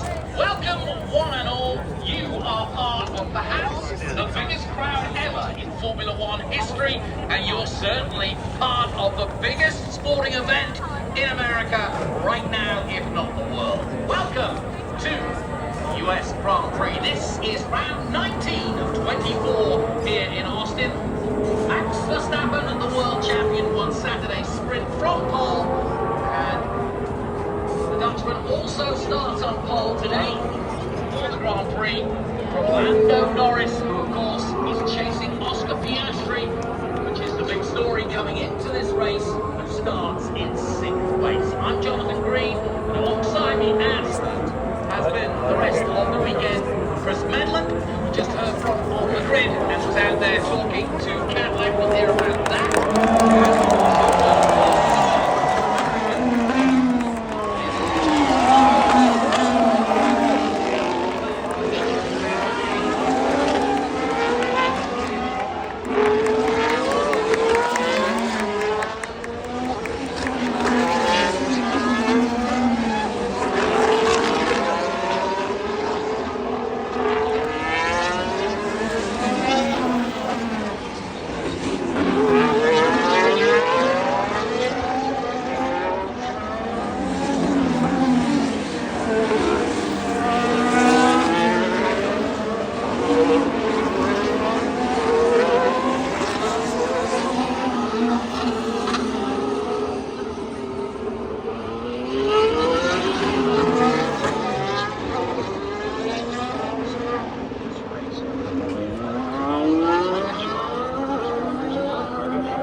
Looking for position in the Aston Martin. His teammate a long way back, having started right at the back, but has already made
That's why Albon went back to the back. Yeah, we'll have to see if we can get that at some point. But right now...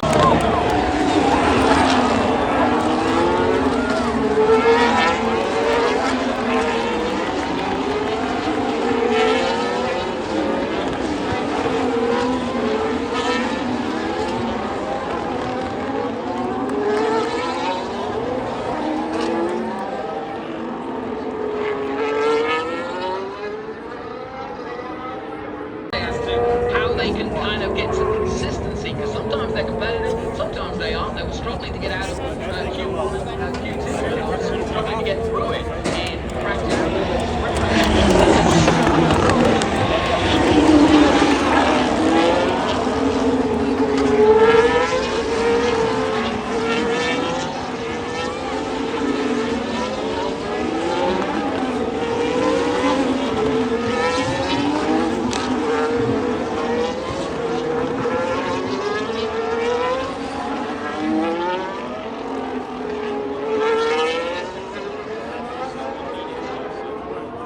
drivers subjecting themselves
States Grand Prix, won the sprint in 1:03, maximum points 4 max, beating Lando Norris.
Weekend for us. I knew that the race is of course not going to be super straightforward. Finally, it took long enough. No, it was a good battle with Charles. He fought hard, and was tough. Yeah, I was a little bit worried.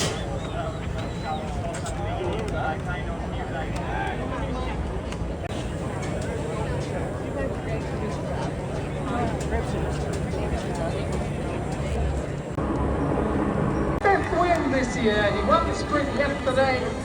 Max Verstappen.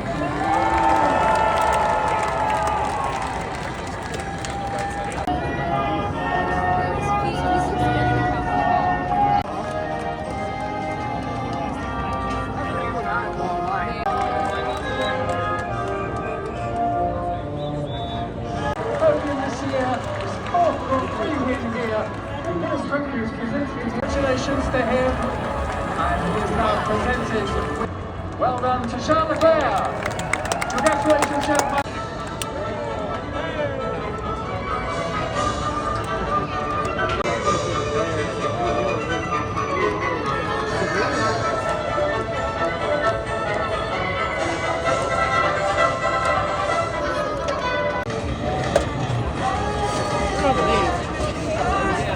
So he's just driving at such a high level. With Max, you feel like if he gets out in front, especially when Charles there as a buffer, there's gonna be his for the taking. And he just doesn't make mistakes. He's out front. He's not entirely happy with the car. He's making some, having some slides and communication.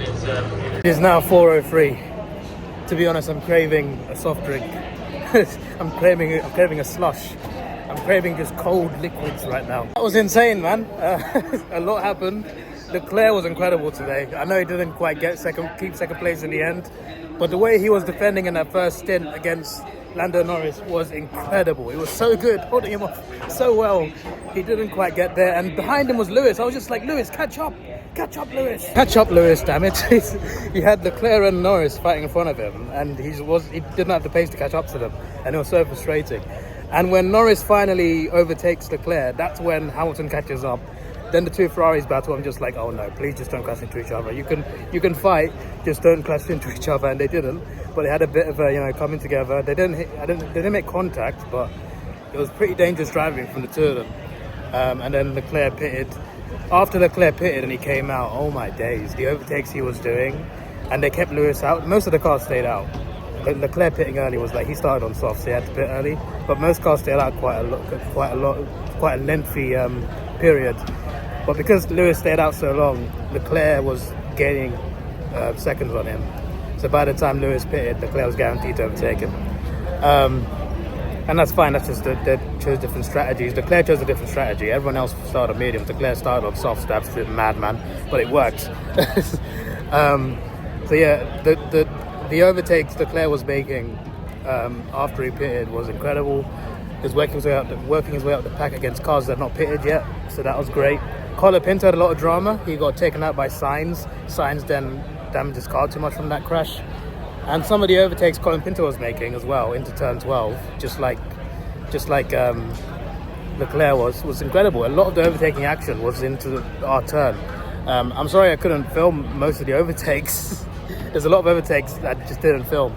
It's because I was trying to enjoy the race, plus it was quite hard to like stick the camera up everything, because like pretty much every other lap people were getting up. The first 10 laps people got up every single time, and after that it's like every other lap, then it was like every lap again.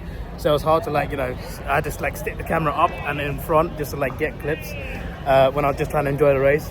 But I was just like, damn it, how come every time I record a corner there's nothing happening? But when I stop recording, that's when the overtakes happen, especially in the midfield and at the back of the pack. But there was a lot of good action there. Colapinto, despite not finishing that high, like he was involved in a lot of like really cool things, a lot of exciting things. And the Sainz Colapinto one, like I wasn't even filming, but I was watching the entire time. I was just like, what's this? Very like they're so close to each other. Something's gonna happen. I was watching them. My eyes were dead on them the entire time, and just wasn't filming. And then they crashed. I'm just like, flip's sake, I should have recorded that. But what a moment that was. Yeah, there was a lot of chaotic action, and I think I picked the right side of the track to watch it. Like I was thinking either turn 12, turn 15, which is around the same area, or turn 1. And turn 1 would have been great as well. But like turn 1, apart from lap 1, I feel like there's better places to sit, and turn 12 was a place to sit. There was like a flexible option as well to sit in a different grandstand on a different day. You could pick like 2 or 3 days. No, you can pick 3 days and pick a different grandstand each day. But like turn 12 was not part of that scheme, so I didn't do it. I wanted turn 12, and I got turn 12. But yeah, really good experience, and Ferrari looked good. I think Lewis could have been faster than he was. He just wasn't there. Piastri, especially, Piastri's the championship leader. He's leading the championship. Now Norris is catching up to him, and so is Max Verstappen. He was so far behind, but he's gained so many points last few races. With 5 races left, who's to say Max can't do it? He can win 5 in a row.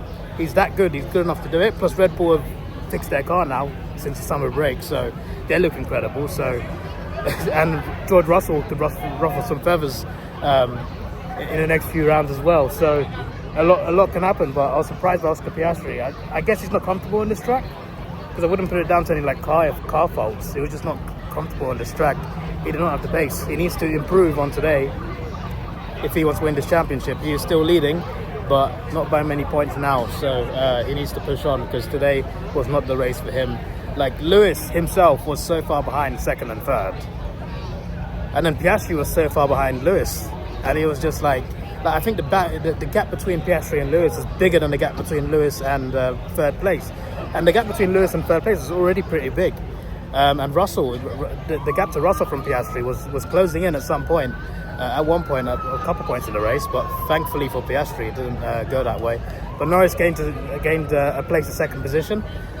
And Max obviously finished first. So both of those top 2 gained on Piastri today. It's not Piastri's day. I think he knows as well he needs to improve ASAP. There's only 5 races left. And the fact that he's led the championship so long, it would be crazy for him to lose it now. But it could happen, whether it's to Lando or whether it's somehow to Max. It's all on the cards, it's all possible. But I really enjoyed the race today. Had a great experience overall this weekend. Apart from yesterday's heat, today's been fine. Today's been very hot, but I've handled it a lot better today. Yesterday was just a lot. I kind of wish I was here all 3 days, to be honest, because like that, some of the events around here would have been easier to do, especially the tower. Watching the wrestling, which I somehow missed all of them. The game thing over there, the Aston Martin thing, the green thing, I think it's Aston Martin. That would have been cool to do. There's a lot of things here that I would have liked to do that I just didn't have the time to do. But overall, in the 2 days I've been here, it's been amazing. And that race was a good finale to everything. So yeah, it's been a good time. And thankfully, the queues have dried up, so I can freely use the toilet and fill up my water and probably buy a drink, a nice cold drink. That's what I want. and it's been a good time. That's convenient. I said I wanted a drink. Just having a Coke. Yep, a regular Coke. I've not had a regular Coke in years. I've only had Coke Zero sometimes. The person who was serving me down there, she was like, "Who's number 5?" I'm just like, "What do you mean, who's 5?" I just realized, yeah, and I was just like, "Oh, it's Vettel, he's retired now." And she's just like, "Oh, Vettel," and then she says, "Congratulations on Ferrari's first podium this year." And I'm just like, "Cheers, thanks for that, I appreciate it." I still tipped her though, as if you have to still, you don't have to do it, but at least just, as if they still give you a tipping option when you just buy a drink from a counter. My days, the tipping culture in this country is something. Wow, 30% store wide after everyone's bought most of their stuff. Cheers. Even at 30% off, I think it would be too much, but it is tempting. It is nice, the design, and it's got your F1 badge on it for this Grand Prix. It's good, but it's a lot. Phone's on 26%, it's now 4:32. Gonna stick around for a bit longer. Maybe like at the latest 5. At the latest 5.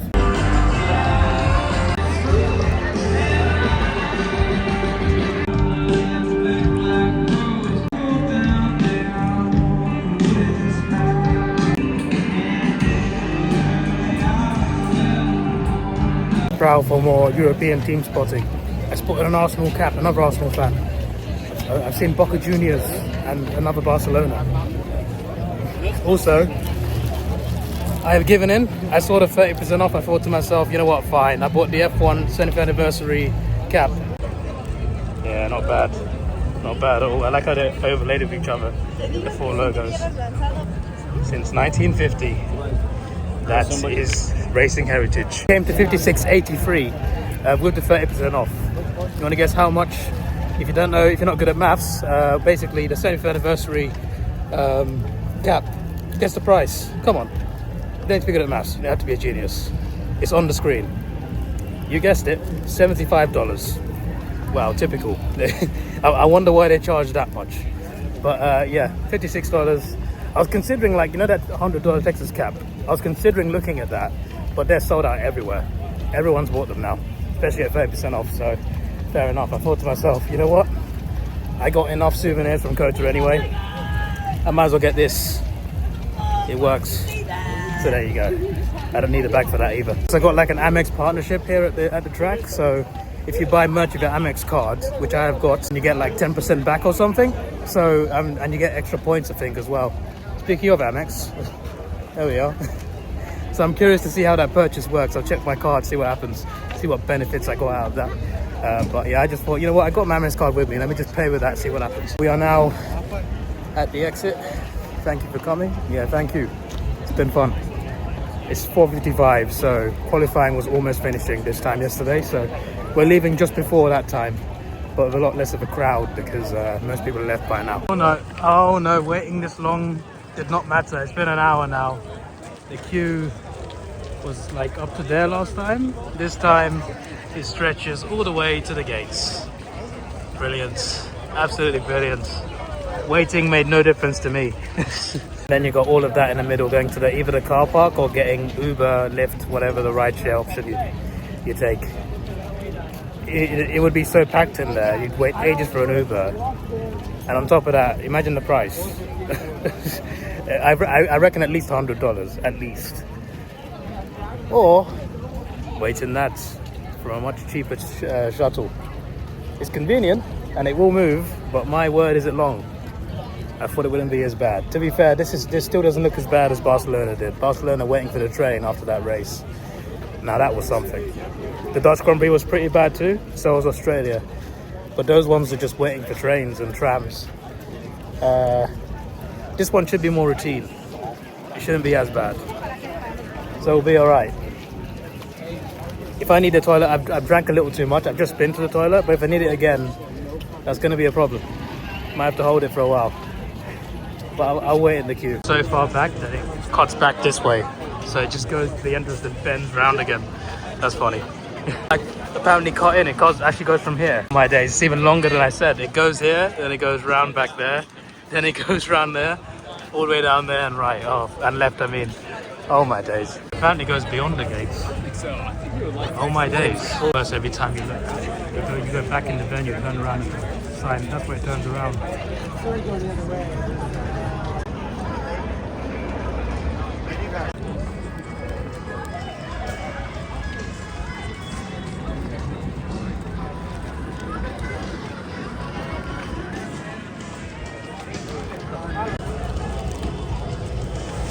Bounce into the bathroom over there. Usually catch up. Oh, you did already? Okay. Only took 14 minutes to get to this point. Wonder how much longer from here. There's less coaches than before, which is a bit worrying. It's maybe what, Route 6 there?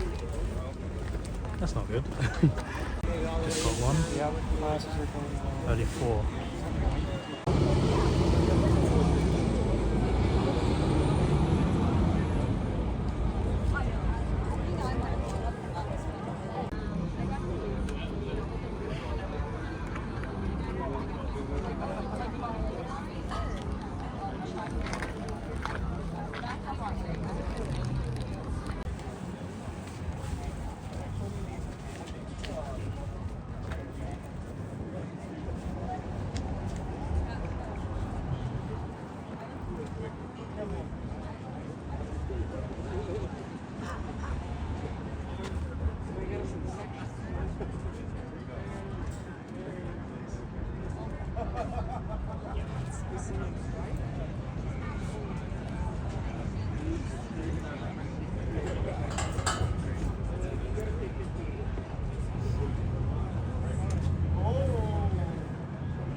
Queue started at 46 minutes.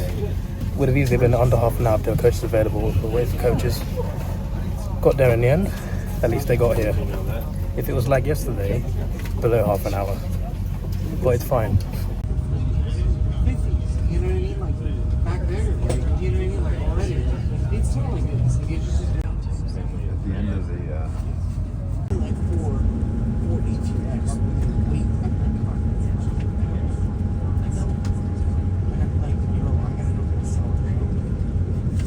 Brought me in solid, right? They're like, yeah. I was like, okay, so like, I got on solid. Like, what are you doing?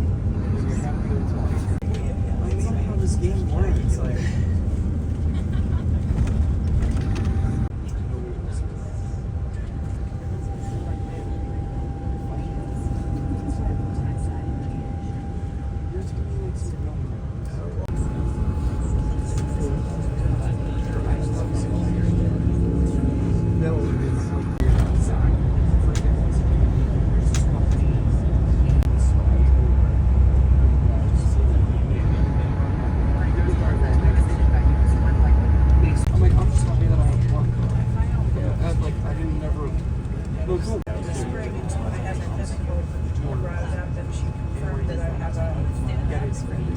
some sort of deficiency. I've been very honest with you. Like, thank you so much. I'm actually zipping out for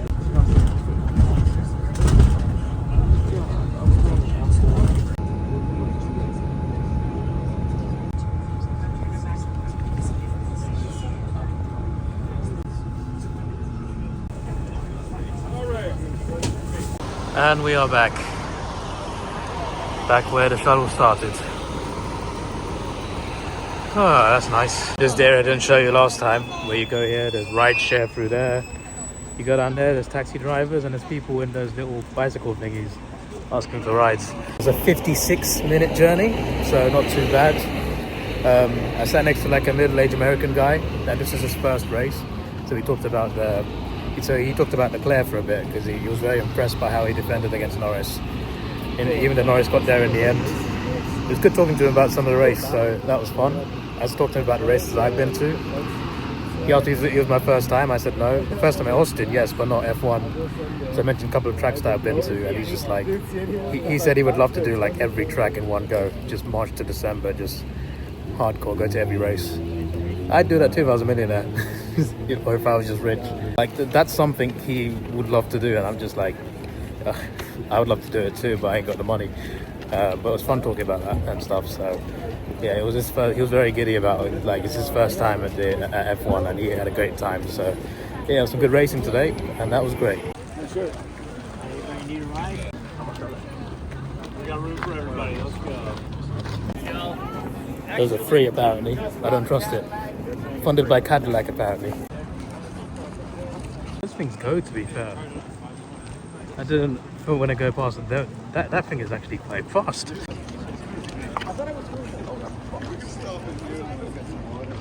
Please don't touch. Oh, no way, it's closed.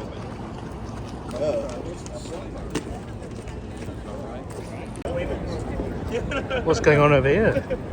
It doesn't seem race related. Seems like a prime spot for a party.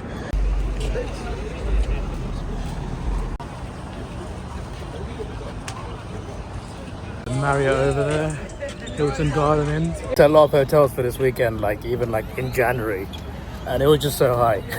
and right now it's even higher. It's like it's four figures, and it's not about like there are some that are like over 2,000 for the amount of nights that I wanted, and it's just like that's insane. When you can just get a hotel just outside the city, so much cheaper.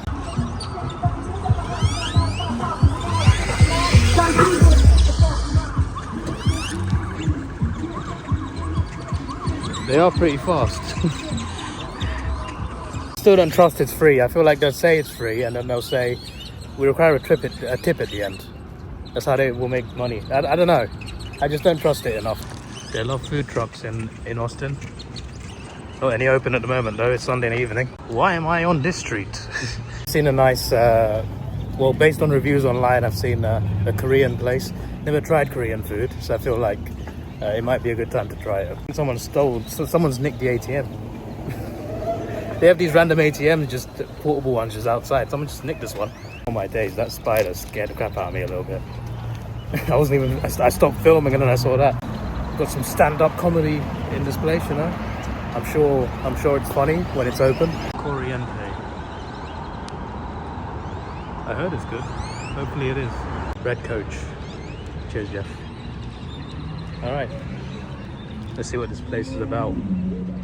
What have we got here? Hello.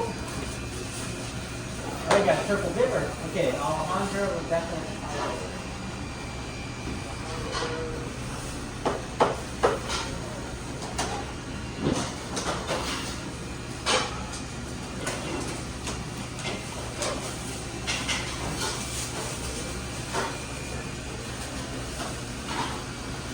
Alejandro.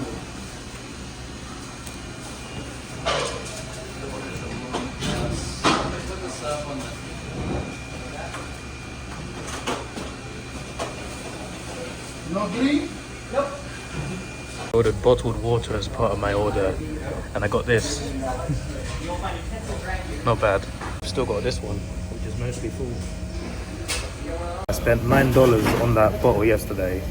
Filled it up 4 times. 5 liters of water from that $9. Makes it a bit more worth it, just a little bit more. Ordered pork dumplings and coriente curry. There's A and B, there's 2 different options. It's the same curry, just different rice. And I got extra protein added on top, so got add-ons of chicken and fried egg. And the bottle of water. $28. I'll take it. Now this looks good. I'm sure that looks good too. That was nice. That was really good. It seems pretty it's pretty busy in there. I went there when it was quite quiet. Now it's really full up. It's full of it's a mix of F1 fans and also just locals just coming in to have a meal. Looks like a popular spot. I just saw a cop walk in as well. A police officer just walked in there with his big gun and everything. I'm sure he's gonna have a good meal. He just went in to order. It's good. Good customer service. You basically order at the counter and you can just tip there when you pay. They give you the menu, you say what you want, and then you sit down where you want, and then someone will bring you your food. That bowl of rice with chicken I actually don't know what was in the curry itself, but I added chicken on top. But the curry was nice, with veg added in, with the rice. It was so good, along with the egg as well. To be honest, the egg wasn't needed in that, but it was still nice to have the egg. Plenty of nice protein there, and the dumplings were really good as well, really good. Sorry, the clip wasn't that great, it was a bit dark in that restaurant. Oh, there goes the cop. I have no problems or issues with cops, by the way, in general, but because I'm born and raised in the UK, I'm just not used to seeing them with guns. So seeing every cop with a gun is just even though I know it's a thing in America, it's just, to me, it's just oh wow, you've got a gun. It's just because I live in England. I'm not used to seeing that, so I'm just yeah. American cops fascinate me sometimes, and they're not to be messed with. I know that for sure. But yeah, great food, man. And I just downed a whole bottle of water. Wasn't a good idea. Let's see how much this Uber costs, and I'll be on my way. But yeah, I researched it, and apparently it's one of the best places to eat down this area. So I had to go and check it out. I just did it yesterday because I was a little bit tired to just settle for pizza, but I found out about this place before even flying to Texas, and it's very popular. There's a lot of people in there, it's packed in, and again, the 2 guys are working there. They were great service, really nice. And they explained things as well, they're adding the chicken and egg on top. I don't know about that, but when I ordered it, he said, you want to add protein on top? I'm just yeah, sure. And he's just okay, you got these options at the top of the menu.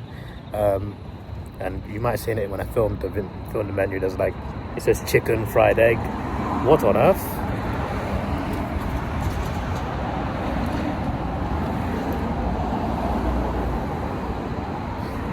Something was in that water. It says chicken, fried eggs. Those are the 2 things I chose, but there were a lot of options there to add on top of your meal, which is really nice. And yeah, for $28, it's not bad. I expected that to be more considering what I ordered.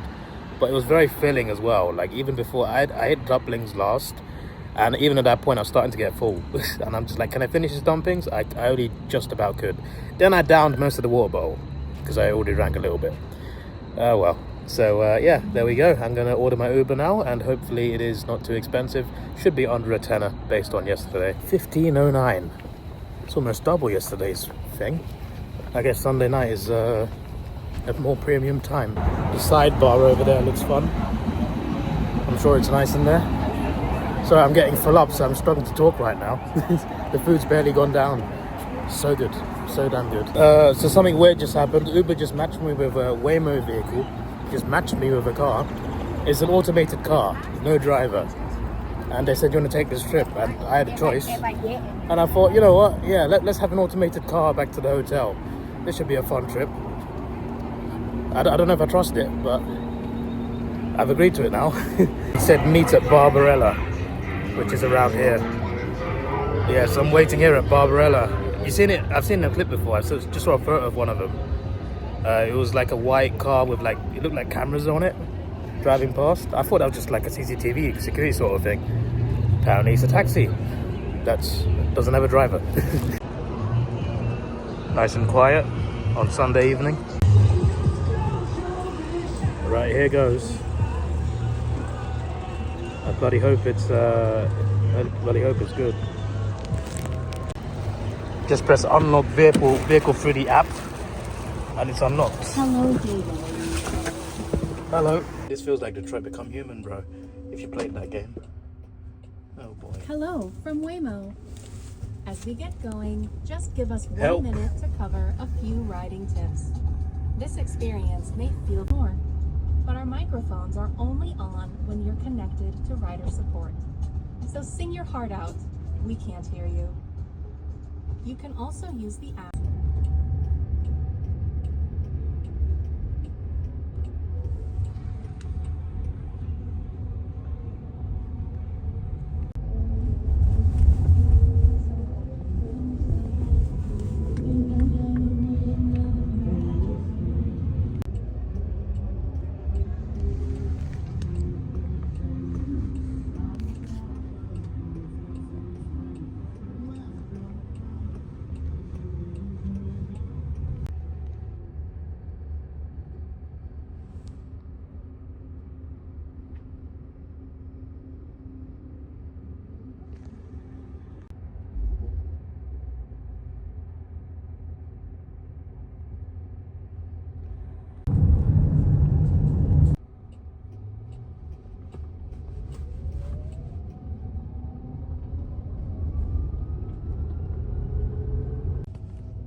Pull unlocks. The second opens the door.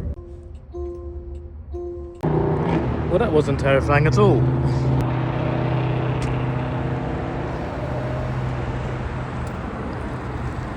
Goodbye, mate. My days. Well, that was an experience. It is now just past 8 p.m. I can't believe I just did that. A fully automated vehicle. Got me from A to B. I didn't need to tip. But to be fair, it was $15. That was the original price for a normal Uber. And then they said you can do this at no extra cost. But still, that was an experience, that's for sure. Yesterday I bought a t-shirt and I just took it out the wrapper. Same with the cowboy hat, even haven't used those things. Because I wanted to really feel them. I'm gonna do it. I shouldn't, but I want to. I feel so great in my hands. Nice and HD. Look at it. Bloody beautiful. I'm not even taking labels off either, not yet. I will, but just not now. Ah, yes.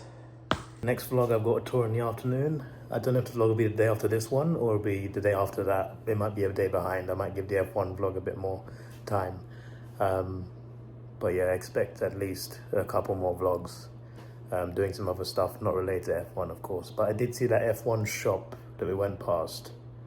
And I was curious about that. That automated vehicle took a long way. It didn't need to take that direction. I guess it's like automated specific roads because it went for some residential neighborhoods. And I'm just like, you could have used main roads and highways to get to my hotel. It is what it is. But yeah, that is the end of this vlog. I know it's been long enough. I apologize. I'm not doing it on purpose. Somehow my vlogs are a lot longer now than they used to be. It just keeps happening. It's a pain for me to edit, but I do enjoy it. I do have a good time, and just bear in mind I also cut a lot out of the vlogs, if you would believe. This is your boy Davidoff. Please like, share, subscribe. Thanks for watching. Have a good day. What a memory this was. Goodbye.